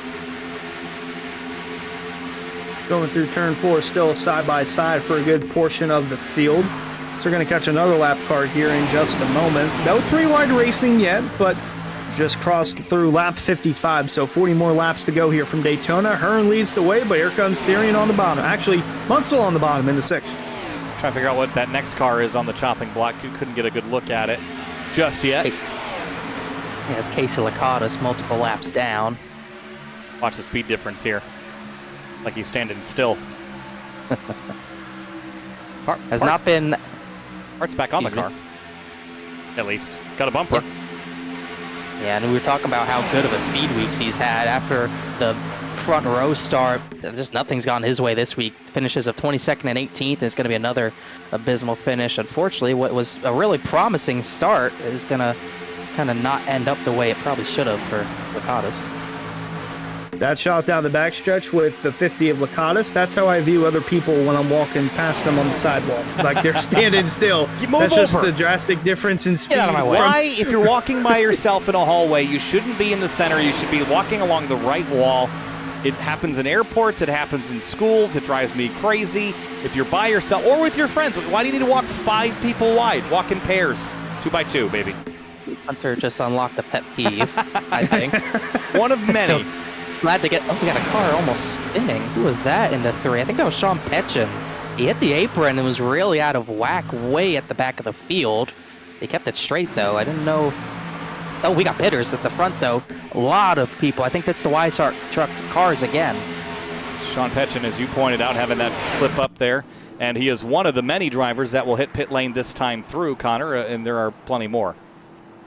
Yep, like I said, the Weishart /609 drivers in yet again, including Wineland, Spencer Brown as well in, Eugenio Alonso. It looks like some of the powerhouse guys joined in as well to join forces in, as everyone once again cleanly in that pack, and now we wait on everyone else how long they will wait to pit. iRacing Motorsports holds the first 3 positions. Wanted to say, if we went back to those pit stops on the sign, I just happened to notice it still said home of the Pepsi 400. And speaking of pit stops, we got more pit stops here at the former home of the Pepsi 400. Oh, I think Ed Robertson, he might have made it. He's gonna spin. Wow. Oh, there you'll see that sign again. Yeah. Well, you know, it used to be. iRacing has never been one to be shy from leaving speed channel signs up at Charlotte Motor Speedway like I was it's going to say the same 2011. thing. I was just going to get to that. You took that away from me. Sorry. That was my tidbit. Or the Sebring right before it got the revamp a couple of builds ago. It had the 2008 Sebring 12-hour logo on it, and Martinsville had Busch Series signage from 2006. And actually, I think it still does have Busch Series signage. Yeah. New Hampshire might still have that as well. They have an update. That's another track thing to get to. Oh my God. New Hampshire, is it? It's not on our schedule, is it? I think so. No, it isn't, and I'm glad, because it is one of the worst racetracks to stream because it looks like trash. I will agree with you on that. It has not looked good in forever. And they still have that wall glitch as well, so that won't come into play this season. It didn't play into a factor last season either, but even still waiting on more drivers to pit. The RLC guys and the low-dollar racing guys yet to pit. That's trying to see who that's left in the lead. Matthew Bell is going to continue to lead the main pack. Hartz, Martin, Munsell, and Euroshack in there as well. Ooh, close there between Euroshack and Pool Machine. Oh, here we go. We got some more guys coming down pit road. Oh, this is a big pack. Uh-oh. Lockups, everyone got it slowed down. See the sigh of relief on Munsell's face. This is a challenging pit lane. I mean, it's a straight entry, but it's just so hard to time it right with everybody else's attack as well. Very easy to get that wrong. It is a little kink at the very beginning, so that's what makes it a little more difficult, but it's especially not fun if you have one of those early stalls like Richard Thomas did. I don't know how he made his stall, because I thought I saw him locking up. It is incredibly difficult to get it well down when you don't qualify or just qualify poorly. That's now left Jordan Martin, who was at the lead. Now I think it's Euroshack leading, and he's got some of the powerhouse cars in front of him, plus Spencer Brown, who didn't stay with the rest of their pack. Interesting look from the 26 of Pool running second here, but has a mixture of cars in front of him and behind him as they're still looking to make their final pit stop of the race.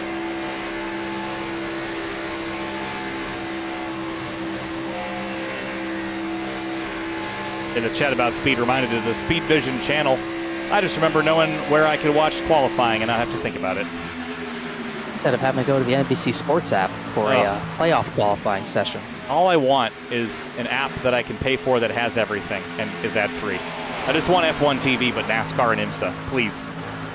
Please. And no, don't say Peacock. I will ban you. Here we go. Pit lane. Going to be very, very busy. Watch the 3 and the 43. They're getting very tight together. A little lock up there for the 12.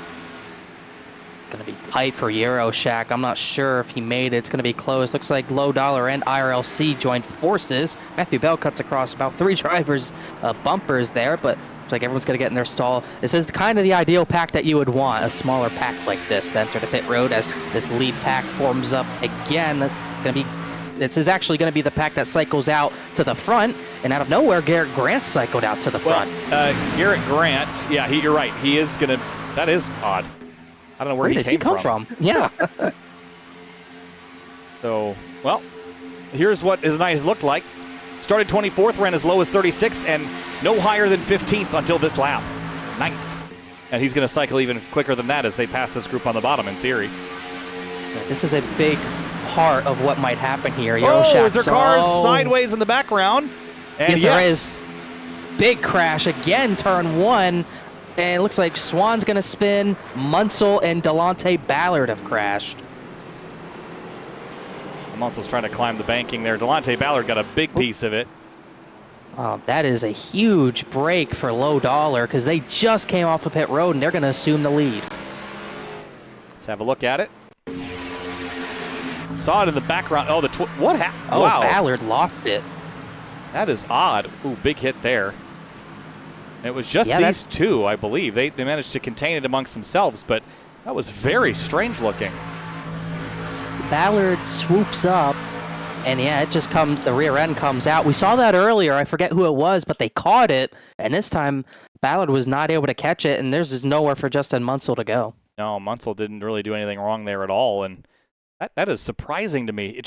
I mean, it looked like he had a tire go flat, but we know that's not the case. We don't see that kind of thing a lot, even with loose setups here on super speedways. Yeah, definitely very odd because it looks like it almost looks like to the point where it was never even out from under him. It was a great job by AJ Bell. Roderick to Bell as well. A few drivers did a great job getting through. Watch I'll this. say that to give the 09 a Senesac a scare.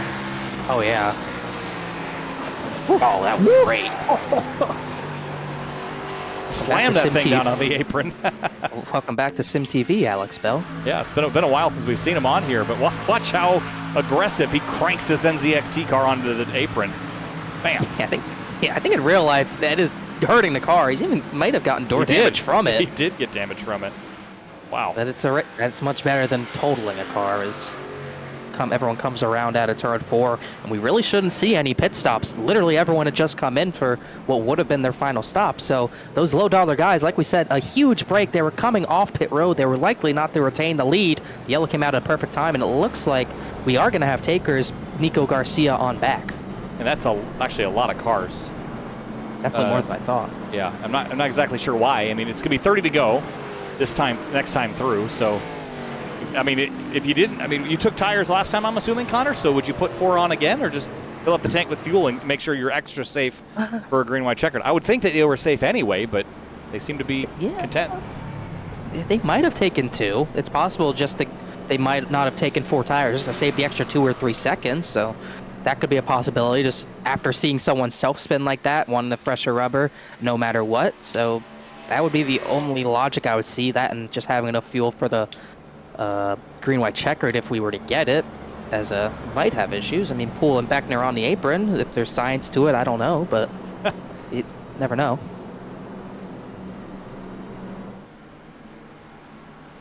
Well, as we approach we're in the last third of this race, so take a moment here as well. It's been a really exciting race so far. Quick look here at the race stats. 13 leaders, 38 lead changes in 65 laps. 60 of our 65 have been green flag laps, 2 yellows so far.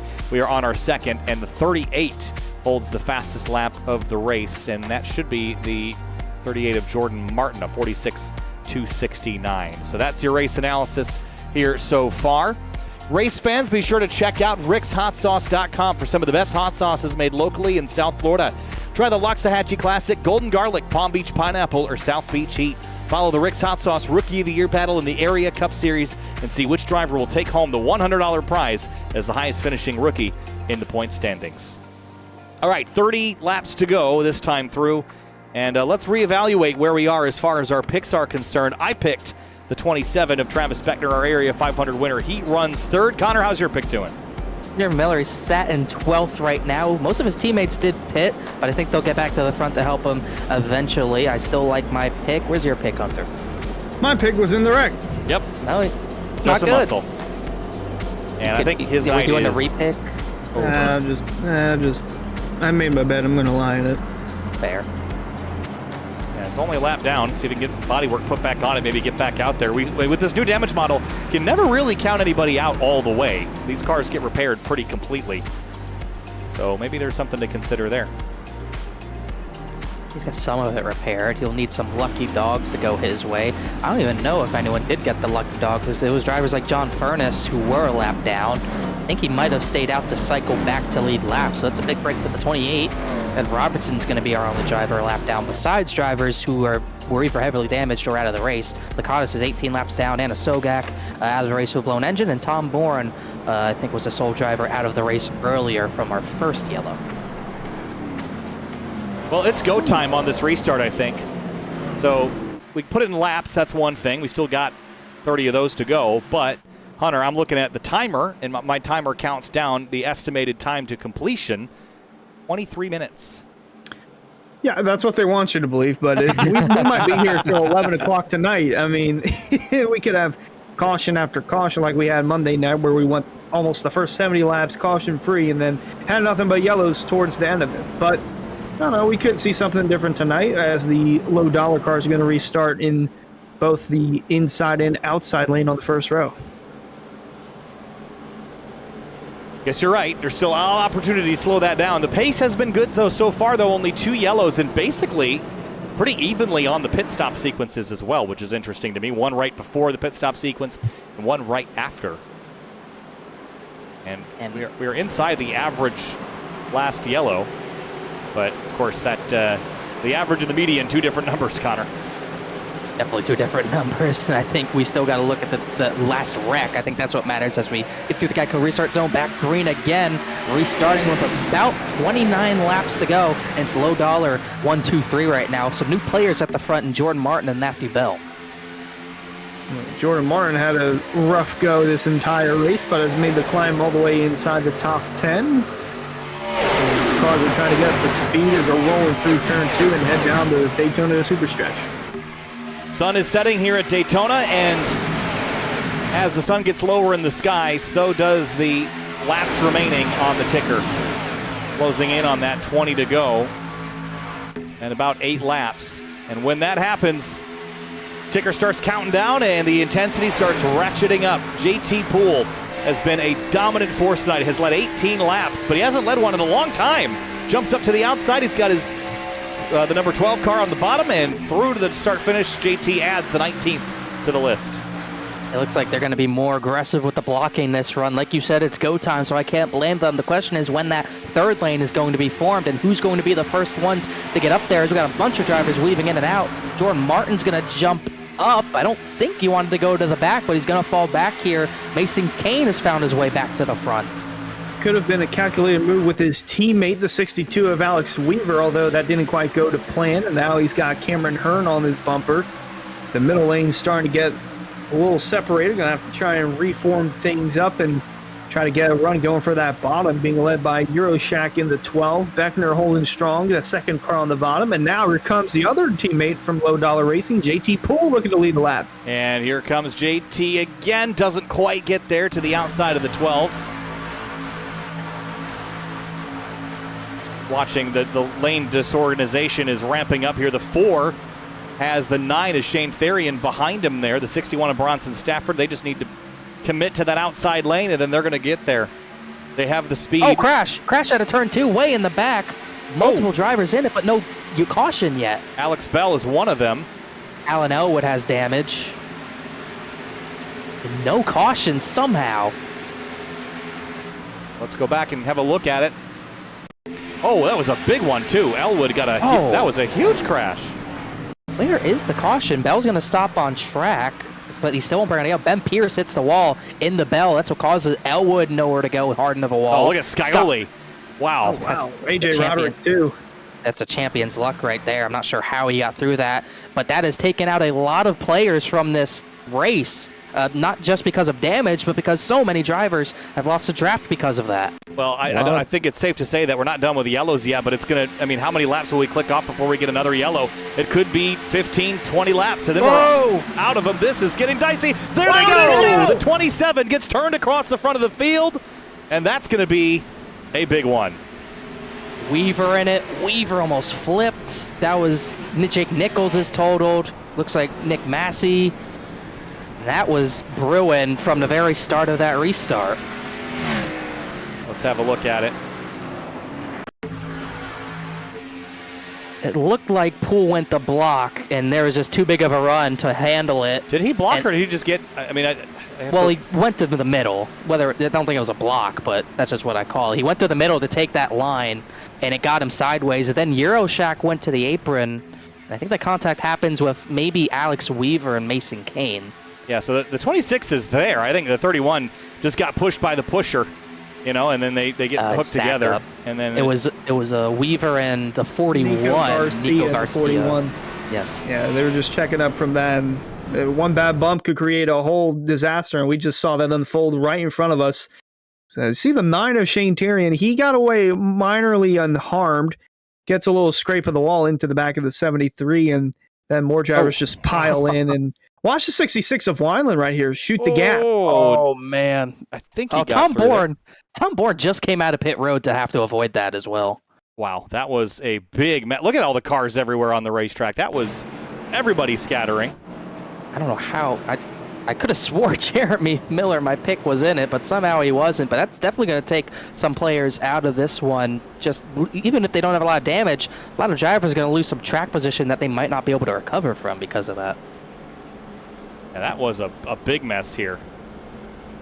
Wow. We do have some pit stops. Looks like Darian, Danny Ware are going to come in. Nico Garcia has damage to repair as well. And that's what most of the pit stops are going to be for.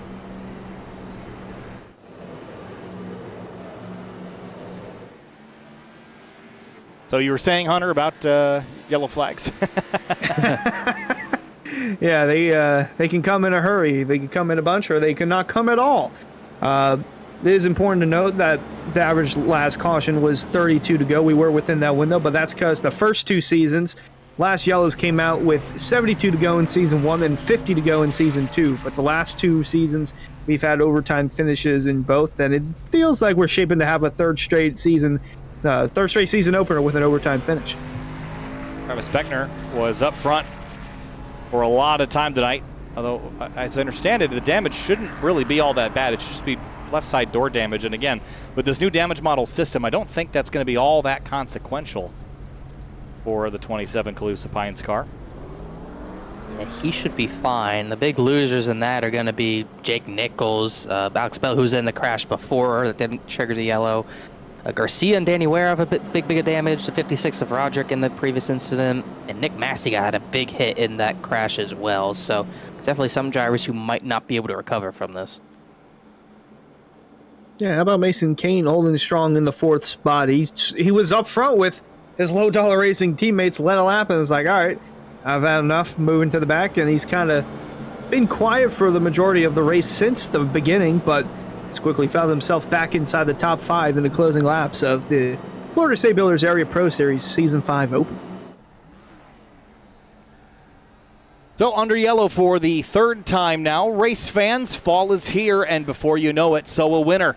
Bundle up this season with shop.areairacing.com and shop from our selections of champion hoodies, jackets, and sweatshirts. Easier to shop, quicker to ship, better to wear. That's shop.areairacing.com.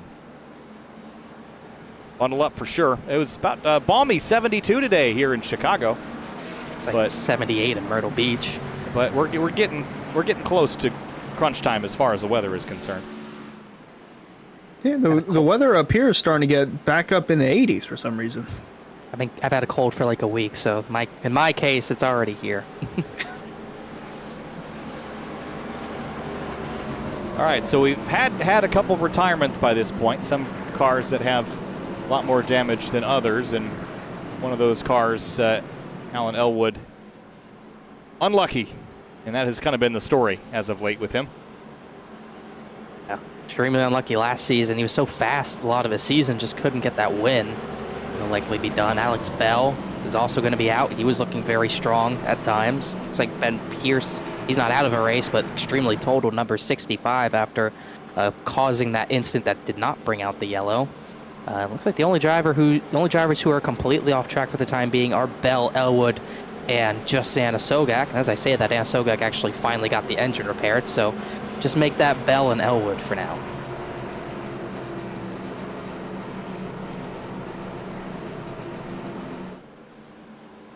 The field's coming to the restart here with just over 20 laps to go. And it is JT Poole and Connor Yarashak leading the way. Mason Kane and Jeremy Miller. Kane in particular probably owed one from Tuesday with how much he ran up front there. He hasn't been quite the force that he was on Tuesday, only led one lap so far. But right place, right time. Yeah, he literally just got to the front as well. That was his first time I had seen him back up there. But yeah, still got 3 teammates up there for low dollar. Miller has no teammates up there right now. They need to fight up there. Then you got Hartson Hearn, Jordan Martin, and together as well. Garrett Grant out of nowhere as well. He could be a factor for sure. Here we go, lap 74, green flag. Little gaps left here and there, bit of a check up, but the 12 gets a better launch than the 26 does, and they're off and away.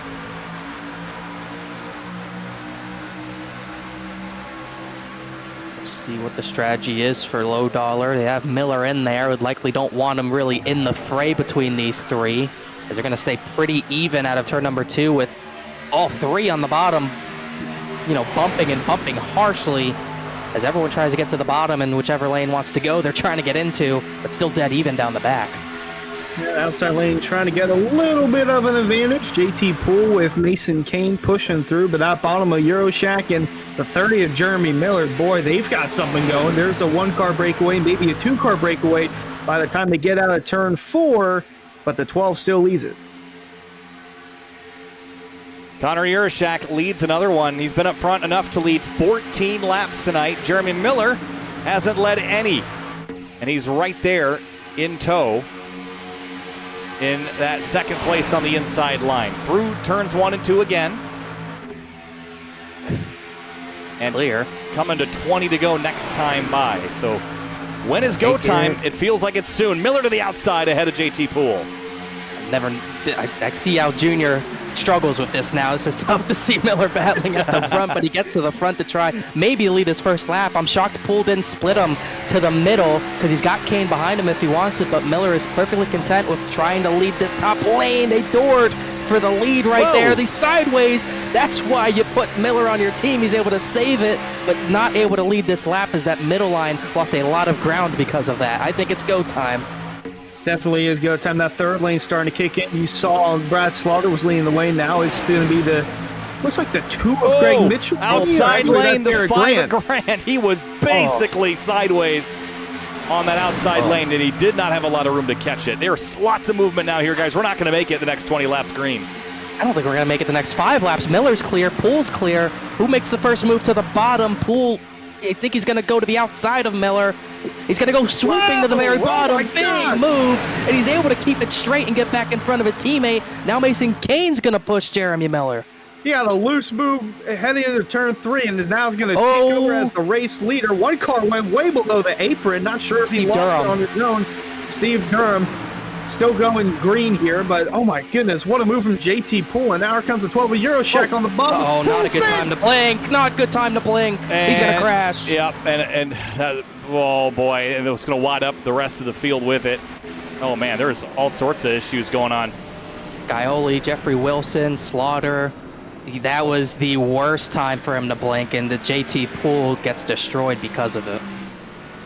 Very unfortunate set of circumstances there for Poole and the rest of the field. I wonder if he was having, you saw the issue that I was having performance-wise. I wonder if it was it looks like a very similar thing for Poole. I don't know how much of that was network and how much of that was CPU related, as you see the cars blink on my end. With all the cars here in the server and iRacing's inherently poor handling of audio in particular, that could have been part of that. But either way, it wadded up a whole bunch of cars, and now we're going to re-rack them and restack them with 18 to go. Well, my pick's looking good because he phased through the wreck. I mean, that's so extremely lucky for Miller to not get involved in that. It's almost virtually everyone behind him did.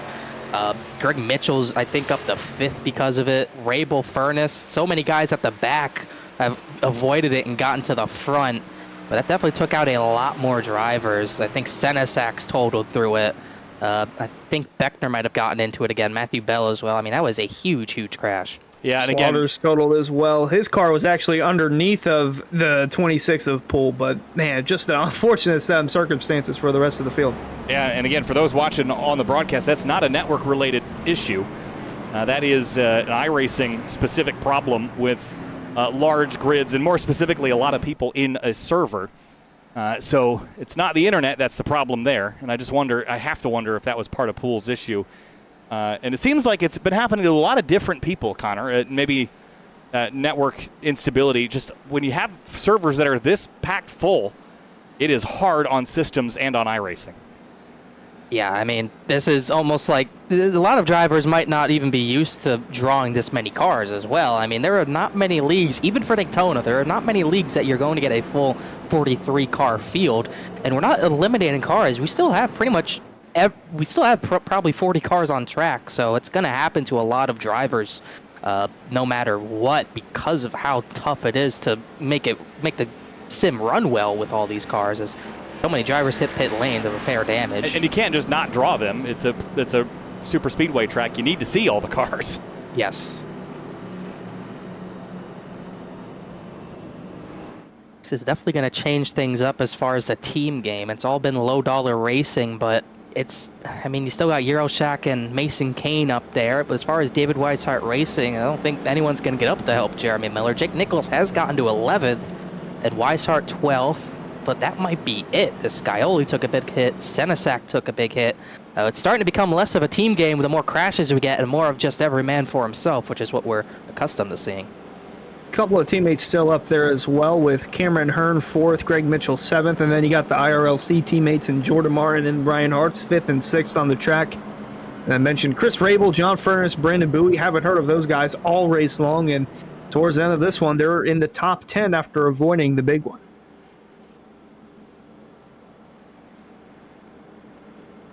So 17 to go and working our way down to the last 15. Once we restart, there is no holding back, guys. It is game on from there.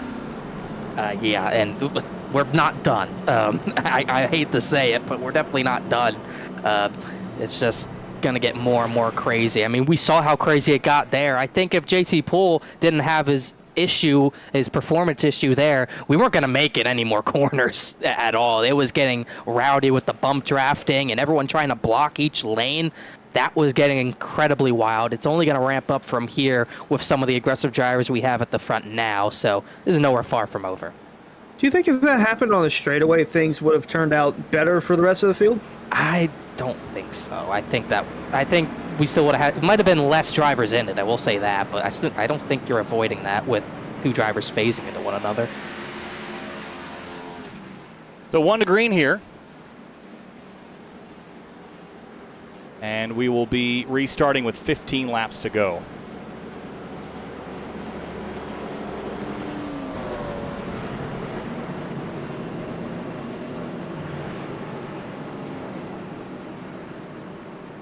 Funny, we only see about 20 cars gridded in the initial gridding for this double file restart. So many drivers catching back up, repairing damage.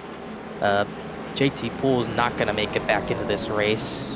Therian, Massey, Beckner, they're all still coming up. There was an entire different pack out of turn 4 trying to catch up to the field. That was one of their bigger ones of the week for sure. Well, with the way this is shaping up to be, the odds are looking more likely that we could get a new winner for the Area Pro Series. I mean, Cameron Hearn, he's already won a good bit, but Euroshack, he's just making his start in the area. Mason Kane, he's been so close. He won a duel on Monday night a few nights ago. Still looking for that first Pro Series win. Jeremy Miller was close Monday night with the third in the Area 500. Jordan Martin hasn't seen victory lane in quite a while. Neither has Ryan Hartz. And you got Rabel, Mitchell, Bowie, and John Furness all still looking for their first win. So Field racked up and stacked up. We're going green. 15 to go. And here we go. Pace truck going to make that hard left onto pit lane. And Connor, this is go time. If you got a friend, you're going to take him to the front now. Yeah, you're going to look for Euroshak and Kane to work together. Miller might get Jake Nichols to help him. Cameron Hearn might just have to form up with someone like Ryan Hartz. But it looks like as we go green through the Geico restart zone, Euroshak's going to launch and Cameron Hearn might let him in. I don't know if he's going to let him in. He's going to try and get a big enough run to where he and Mason Kane could probably get in, as mentioned, low dollar racing teammates. Not enough for the 31 of Kane, but they're awfully quite shuffled out there from the rest of the field. And it's Cameron Hearn, the only one on the bottom, as the rest of them trying to work their way around him and down the backstretch. Connor Yeroshak, Mason Kane, Ryan Hartz, 1, 2, 3, evenly spaced here. Miller. How about Cameron Hearn on that bottom lane? Will the aggression that he typically has, will that pay off here in the closing 15 laps or so of this race? He's going to need help for that to end up making a case for him winning. Hartz is going to go back to the middle, trying to get to the outside of Kane. Miller and Hearn are going to go with him, trying to get these two low-dollar teams out of the fight, as he got no help behind him on the bottom. Hartz is going to surge to the race lead. Yeah, great move there from the 3 of Hearts as he takes the lead with 14 to go. Jeremy Miller pushing. Cameron Hearn now finds himself in front of low-dollar racing teammates. Almost a big moment there as the top 3 continue to drive away. Yeah, Miller slipped up big time mid-corner there. Cameron Hearn was able to get off the rear bumper there, but now you see the pushing. It's amping up now. You have to push. If you don't push, you're going to be last here. Look at the 12. Here goes Miller. Whoa, to the bottom. I think Miller knew it was probably not going to go well if he kept pushing Hartz. They were getting really sideways together, so Miller's going to go back to the lead. That's also going to bring those teammates on the bottom back into this fight a little bit better as we get closer and closer to that 10 to go mark, as Miller is finally going to lead a lap tonight. But for how much longer will he lead? Here comes the 3 of Hearts with Cameron Hearn on the outside, and then Chris Rabel in the 29. That third car on the outside lane still rolling through as they're side by side through turn 1 and 2. Oh my goodness, sorry. Beckner almost hit the wall. He's trying to get that third lane going in the background. Yeah, we'll see. I mean, that damage doesn't seem to be affecting him a whole lot. We're coming to 12 laps to go. Timer's ticking down, and the intensity's ramping up. Those that have been patient all night long for the first 83 laps have found themselves in contention. Beckner by himself up top, and right next to him, the reigning Cup Series champion, Jake Nichols. Yeah, Nichols trying to get back through there, but he hasn't made much progress since the restart here, as here comes that middle lane with another surge to get Hartz into the race lead once again, but no one's getting clear from that middle line at this point. Hartz could take it if he's aggressive enough, but I don't think he's willing to hang Cameron Hearn out just yet. You see Beckner still trying to get that third lane going, but here come the cars on the bottom. Jeremy Miller and Euroshak with the 31 of Mason Kane. They're going to get a little stacked up here. Comes outside with a run down the back. Big shot to the rear bumper. And look at how much that propels him forward. Chris Rabel, we have not mentioned his name probably more than once tonight. He's just been lingering mid-pack, but now in the top 5 here in the closing 12. Say the same thing about Brandon Bowie, who's up in the 7th now in that only purple number 23. Greg Mitchell's into the top 10, at least fighting for it with Jake Nichols. 2 drivers we haven't seen all night as well. We haven't seen Nichols since really the 3rd or 4th crash, but he's almost back up there. Still 2x2 for a majority of the field as they work back into turn number 1. 30 of Miller edging ahead. Here comes the 3 of Hearts, looking to get a massive push here from the 4 of Hearn. Going to get a nice shot going down the backstretch. And it's a slightly smaller pack here at the front, which gains you maneuverability, but it reduces the predictability, Connor. When everyone's packed in 2 and 3 wide as deep as the field goes, you know, the moves are kind of, you're stranded here a little bit. But someone could come from 15 rows back with that third lane open. You have to be willing to cover that off here. 10 laps to go, 25 miles left here at Daytona. Beckner's still going to be the one who's going to lead that top line. He's just not getting enough help at all. He's got to get someone to push him up there, and then we'll see that third lane clogged up. Once that third lane's clogged up, the race is over for anyone else who can't get up there to maybe lead it. So someone's got to be the one to take that risk and push the 27 up there, but no one's taking it yet. Not desperate enough to make that move yet. Those in the back, but up front, it's a 2-car breakaway now, starting to be a 1-car breakaway. The outside lane starting to get a little more run. Oh, Hart's almost lost it in front of the rest of the field. Here comes Hearn looking to take the lead, and they're still trying to get collected as they're 3 wide in turn 4.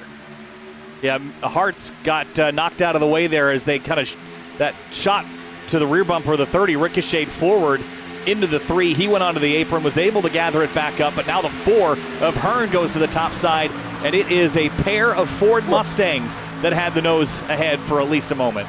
Oh, Cameron Hearn almost got turned on the top side. A great save, but that top lane's going to go dead once again. And here comes the Weishart cars. Where did Weishart and Nichols come from? They're come to help the 30 of Miller now, who somehow, through all that, is going to retain the battle for the lead. In intense moments here in the closing laps of the Florida State Builders Area Pro Series Season 5 premiere at Daytona. Hart's almost lost it there just a lap ago. Now he's still going at it with the lead for Jeremy Miller on that outside lane, though. He's got the 33 of Weishart and the 73 Nichols, as you mentioned, starting to give some life back on that middle lane as they come across the stripe with 8 to go. Laps winding down. It's Miller and Hart's door to door at the front of the field. The 4 fanning out again. He's got John Furness behind him. Is Furness even on the lead lap? Still, has he made his way? He is. He's back up to 11th. What a night he's had, trapped a lap down for most of the race. Now Beckner's not able to lead. He's going to have to just stay at the back of it. It's Bronson Stafford who comes up in front of her, and they get squirrely again, but they have a run. Weishart's going to go out and dump the 30 of Miller. Big shove on that top Bronson side. Stafford, oh, crash! There they go! The massive one in turn 3. Caution's going to come out once more. Ryan Hart's. Oh my goodness, what a break for a lot of these guys. Jake Nichols and Mason Kane might have been the only drivers to get through that. Cars everywhere.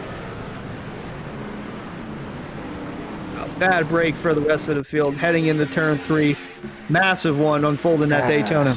Stafford just too big of a push. Tried to go to the middle there. Hearn gave him Stafford didn't do much wrong there. He just had the car kind of placed in the center and then got a shot from behind. And that is the classic don't push the pusher moment here. Watch this from high above. The 61 is getting just shoved straight through the leaders there, and not much that he could do to miss that. And I said Nichols got through it. He did take some damage. Ryan Hart's was so close to getting through it, but doesn't. Mason Kane, I don't know how he didn't get more contact himself. That's everybody, dude. That's the whole field. And watch so many good front runners. Fortunately, my pick Miller's out.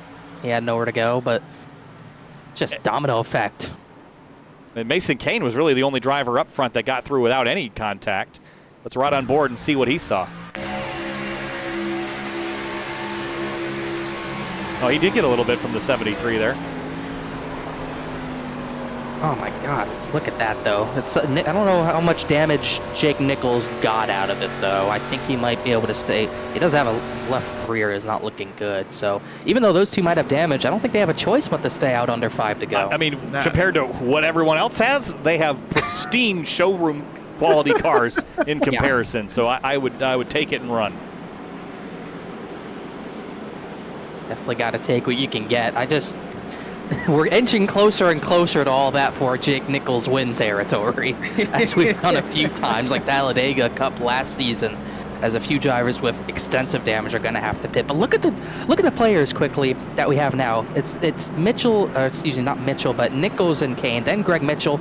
Richard Thomas is 4th, Grable's 5th, Ed Robertson 6th, Danny Ware's 8th. Out of all this, Dante Ballard was crashed not too long ago. He's into the top 10 as well. This is wild. Yeah. Even though Jake Nichols hasn't raced in area Pro Series competition, he could still get his first Pro Series win here. So technically, it's still in the balance of getting a first-time winner for the Pro Series. But, wow, yeah, imagine if anyone else behind has a chance. Mason Kane, Mitchell.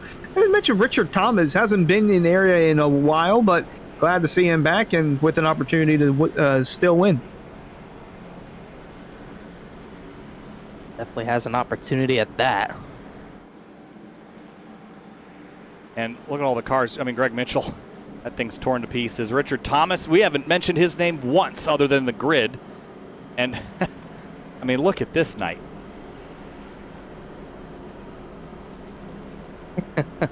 Started 39th.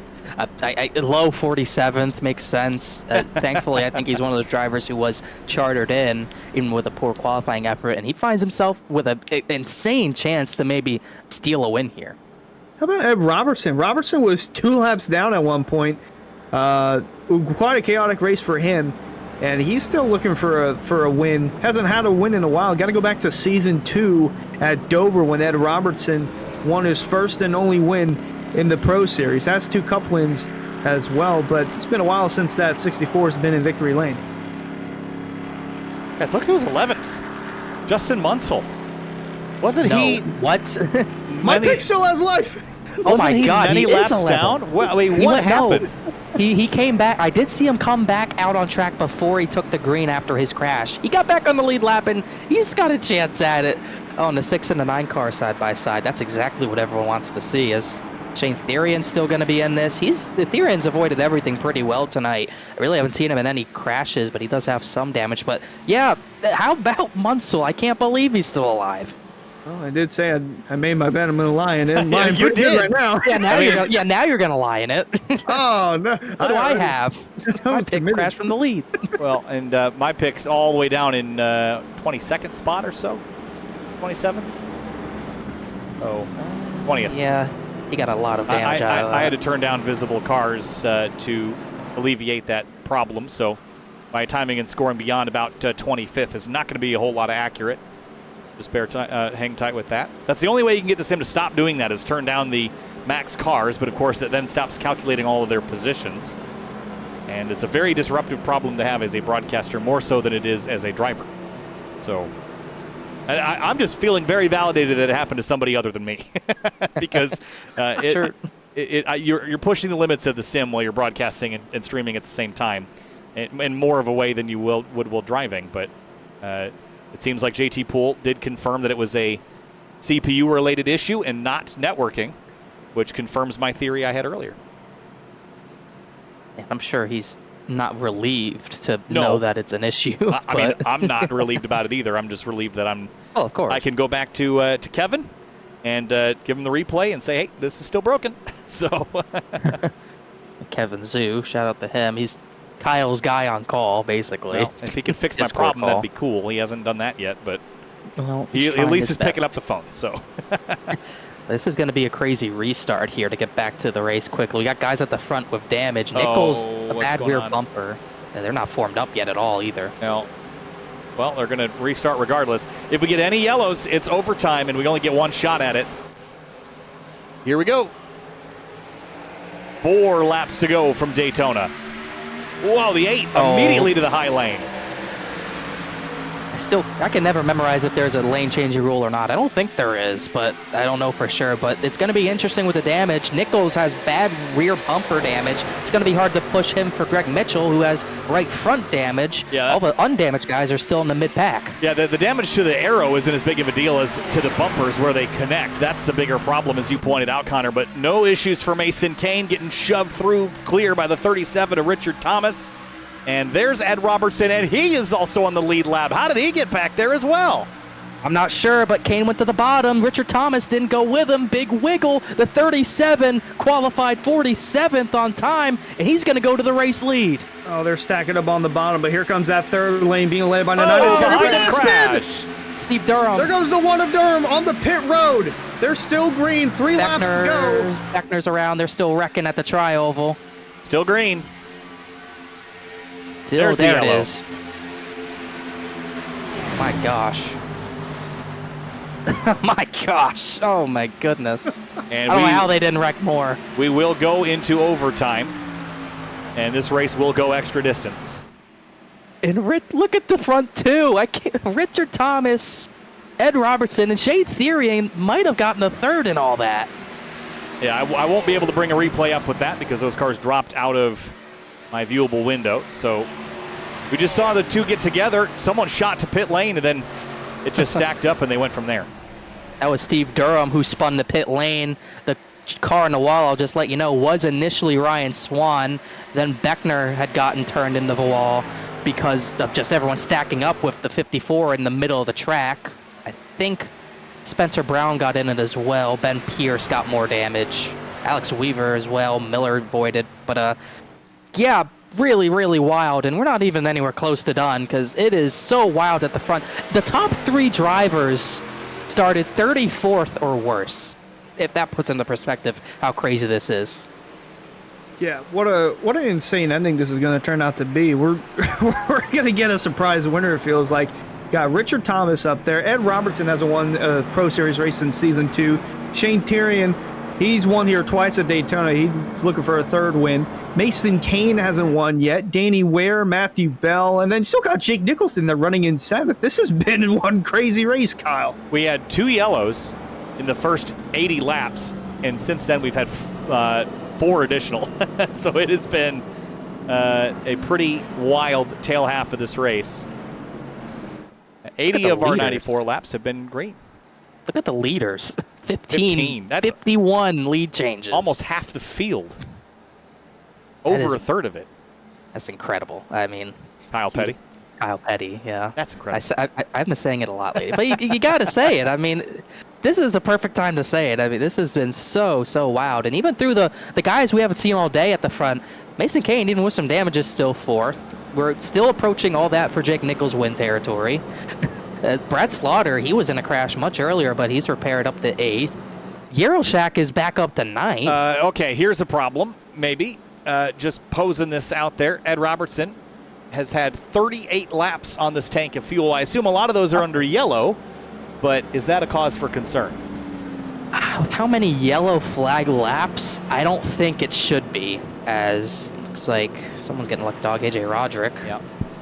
I don't think so. I think, do you have the graphic? I think we could see everyone's, but I don't think 38's going to be an issue with the yellow flag laps, but he's not the only one. Mason Kane, 32 should be fine. Yeah, Richard Thomas, 30 should be okay. I think everyone else is all right. There is a question mark on Robertson, but I think he'll be okay. Yeah, I think so. He's an outlier, again, because as soon as these yellows started happening, a handful of drivers have come to pit lane, rebounded from various crashes, so basically nobody's on the same strat right now up front. Yeah, I mean, everyone's on the same strategy now, actually. They're on the strategy of get me to the front or die trying. That's what everyone's going to do in these last 2 laps, and I think we are going to see a lot of die trying happening, Hunter. Yeah, without a doubt. I mean, the amount of this is just insane. This is just too much for me to comprehend. Yeah, looking at it, Richard Thomas, his best finish was 3rd in the Pro Series. Got to go back to Season 2 at Daytona, oddly enough. And then looking at Shane Tyrion, he's only got 2 wins in the Pro Series, and they all came at Daytona, so that would be insane for him to get his 3rd win. And then Mason Kane, he finished 3rd twice in Season 4 a season ago at Atlanta and at Bristol. So these guys looking for their first win. Well, some first win in a while.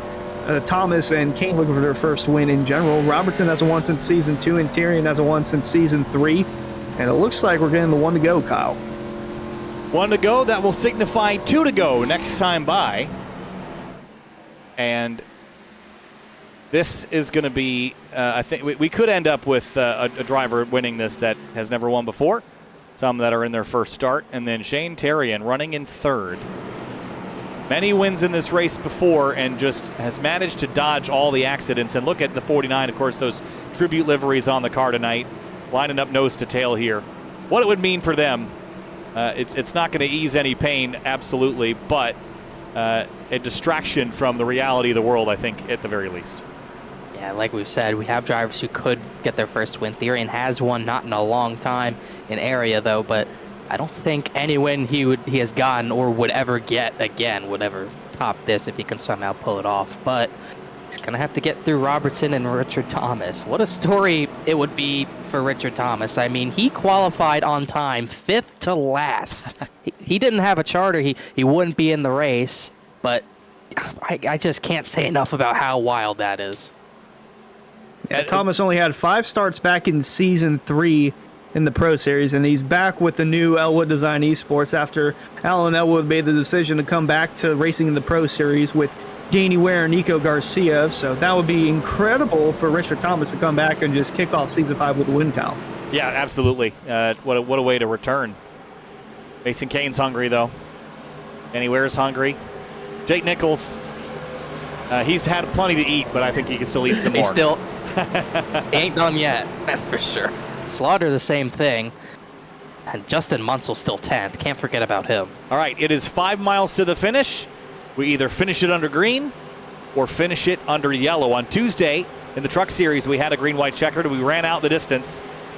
Richard Thomas, Ed Robertson trying to steal one from the series regulars from seasons past. Green flag, 5 miles left at Daytona. This is going to be interesting. It's all going to kick off out of turn 2, at least at the front. Damaged car scrambling. Whoa. Big scrambles already. You got drivers back there trying to clear one another, but both lanes clear. We already got a third lane trying to get formed, led by Brad Slaughter. They're not Poor bunched Matthew up Bell. on the bottom. That middle and the outside lane are starting to squirm a lot as they work their way down the backstretch. It's still Richard Thomas leaned away with the 9 Tyrion pushing. Mason Gains Kane the on wall. the outside line trying to hold through. They work their way into turn 3. You have to be Uh-oh, cautious Slaughter here. bling. Yeah, you have to be cautious because if you don't get back to the checkers, nobody has a chance to race. Caution. Race over. And I think it's the same exact problem that we were documenting earlier with JT Poole for Brad Slaughter. Same exact symptoms there.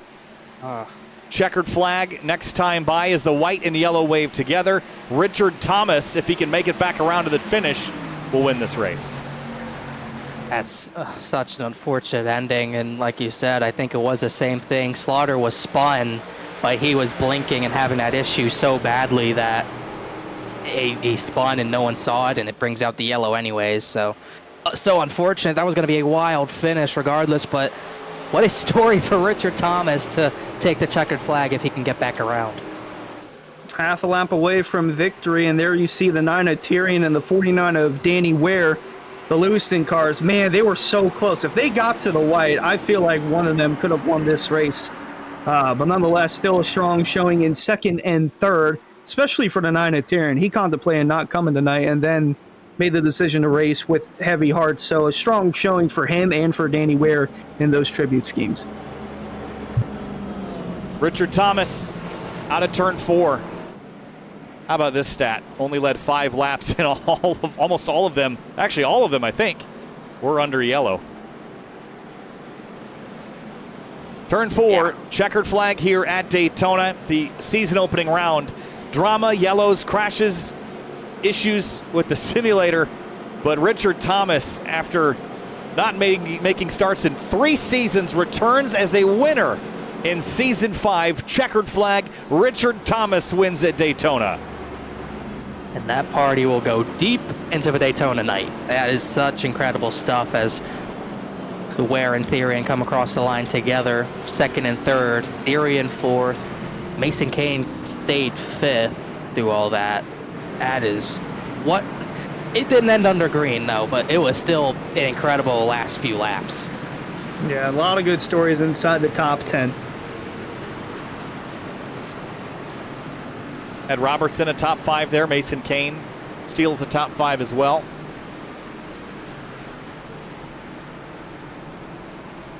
And the big news, of course, a driver the first time in several seasons picking up a win and a playoff berth. As long as he runs the full season. I'm not sure what it... If you win Daytona, you better run the full season. Yeah, I was about to say, if you weren't going to run the full season, that just... You're changing your plans now. You're blowing everyone else off. But like Hunter said, all this good stories in the top 10. Munso came all the way back to get 10th. Delonte Ballard was turned around. He got back to 11th as well. What a job. I can't say enough about Richard Thomas to get up there when it mattered the most. There's the beaten battered number 27 there. Vector. He fought and clawed all the way to the finish. That thing has seen better days. And all the celebrations. And congratulations to a driver that stole one today. Richard Thomas, your winner at Daytona.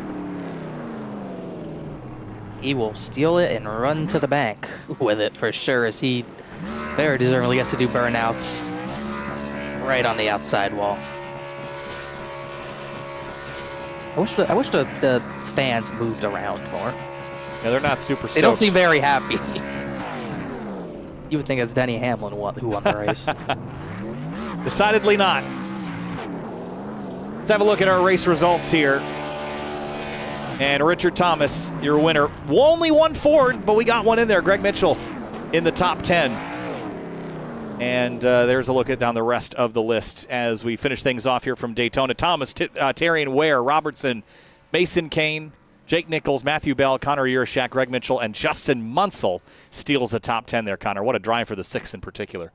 Yeah, great job getting through there. I think if we went green, he could have gotten a little more, but just barely getting into the top 10. There's a few drivers in here that could have finished better and probably would have finished better. Ballard came back to 11th. A great recovery for him. Senesac had no front end at one point, got back to 16th. Same thing for Nick Massey in 15th. Scioli, just like Tuesday night, his title defense doesn't start off very well. He could not recover and only gets back up to 19th. But just like we said on Tuesday night, a lot more time to get back up there through the points and with wins. And Jordan Martin was at the front near the end too, but only 17th place. Yeah, insane finishing order for the rest of the field. Steve Durham spun in that second to last caution, still rallied through with 22nd. Looking through Jeremy Miller, man, he was up front, finished down in 23rd, Beckner 26th. And then Cameron Hearn was up there for a good portion of the night. Brad Slaughter as well, finishing near the outskirts of the 30s. And then these are the drivers that had bad luck or issues tonight. And JT Poole, one of the drivers running up towards the front. I think he was robbed of a good one. David Weishart, Ryan Hartz, Eric Wineland, all drivers that ran towards the front. Casey Lakatos was involved in an earlier crash. So then here's the list of drivers that finished at the rear and those that did not qualify. But let's now talk to Danny Ware, third place tonight. Maybe sim racing isn't the only thing on the mind tonight, Danny, but P3 is certainly a strong way to finish this one. Yeah, it was good. I didn't even expect I was going to be up there, let alone me and Shane be up there. So I think it's bittersweet for Shane right now, and it's, tough on everybody. But, I'd like to, I don't know. It's hard, Yeah, I was going to say I understand, but I really don't. But it's obviously a momentary distraction, at least. But third place for you, Danny, and thinking about you, and we won't push the issue here, but congratulations on a top 3. Good way to start the season and grab Thanks. some points. I'd like to, this is for Shane, for his friends and family. Like, he was affected a lot by this, and it's really good that we come out and do this. And, my prayers are for Shane, his friends and family, and everybody affected in Maine. And, yeah, that's about it. Danny Ware, third place. Thanks for talking. And for Shane Therian, this is a tough couple of days, Shane. And, second place is great and all. There's points on the line, but I know you're going through a real tough time. So I wanted to give you a moment and just tell us your thoughts. Damn. Yeah, it's been definitely one of the hardest 24 hours I've ever had to face. But there's definitely people that are dealing with worse. My condolences to everyone that had to deal with what happened, that despicable crime that man did last night. It's unspeakable. But Danny and I both being from Maine, it hits home. I'm from Lewiston. I grew up in Lewiston. My daughter's in Lewiston right now. She's safe, thank God. But I wanted to win, but me and Danny both got the top 3. I raced my ass off. I'm sorry for the language, but I tried my hardest. I wanted it for Bob Violet, Trisha, and Thomas Conrad. I just want to say that all 3 of them died heroes. Bob shielded the children that were there. Thomas tried to take down the gunman, and Trish was trying to call 911. And it's just I miss them. It sucks. Shane, thanks for talking to us tonight and praying for everybody and thinking about you. Of course, not really worried about the results this evening, so take it easy, and we'll talk to you next time. Thank you, guys. And Richard Thomas gets it done here at Daytona, and after a couple seasons of absence, returns to the area Florida State Builders Pro Series. Richard, congratulations. 5 laps led, majority of them under yellow towards the end there, but a win's a win. Congratulations. Thank you, guys. I appreciate it. Yeah, it was long overdue, I feel like. After our first season, we went winless, and to take some time off, collect myself, and make my return and come back and get that first win on the first race, it feels great. Yeah, really a great way to start the season. And as far as the championship hunt goes, this will grab you a playoff berth. And as you look forward to the rest of the season, does this allow you to focus on some other areas or other racetracks that you were potentially worried about before? When I was away for a while, I did a lot of work on myself and my racecraft. So I just want to keep this momentum going forward for my team, for the sponsors, and just continue this role that we started here tonight.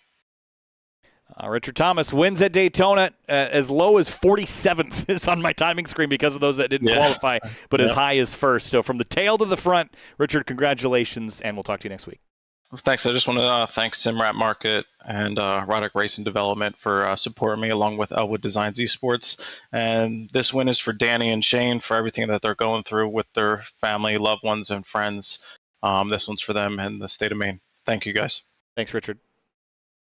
And guys, with a somber way to end this one, obviously, there's a lot on people's minds at the moment, so we're going to finish this one out. But final thoughts there on Daytona. Connor, it was a really exciting race. Maybe ended a bit anticlimactically, but there was some great racing, and I think we got a good group of guys for this season. Oh, yeah, this is going to be incredible if we can keep getting these guys to put on shows like that. I believe next week in Las Vegas, as we look at the race results once again, and just we had so many drivers in the battle. Some drivers not making it to the end, but it was incredible stuff. Richard Thomas coming out on top. Guys like Scioli and Jake Nichols probably not getting the finishes they deserve. Same thing for Jeremy Miller, my pick, but a long season to go, and it's only going to get more and more wild from here, Hunter. Without a doubt, I mean, this race had quite literally everything. I think this is the most lead changes in a race I've ever seen. I mean, just the carousel of drivers going back and forth from back to front, middle, 3 wide, inside, outside. This race had everything you could have wanted. Wish it would have had a green flag finish, but nonetheless, still a solid showing from a lot of guys that kept it cool, played their cards right, and was up in the front whenever the time was needed. Well, Daytona is complete, and with that, we're going to wrap things up here for the first week of action for the Area Series. We're back next week. I believe it's Las Vegas up, Connor, next week? I believe so. I know the Cup Series is going there, and I'm going to try to rid myself of the demons from last season, but I think everyone, for the most part, is going to Vegas, and that track races really well. Should be fun. All right. We'll see everybody there. Las Vegas next week here for the Area Florida State Builders Pro Series. All 3 series, Monday, Tuesday, and Thursday. We'll see you there. Thanks for watching. Kyle Heyer, Hunter Sleppy, and Connor Horn.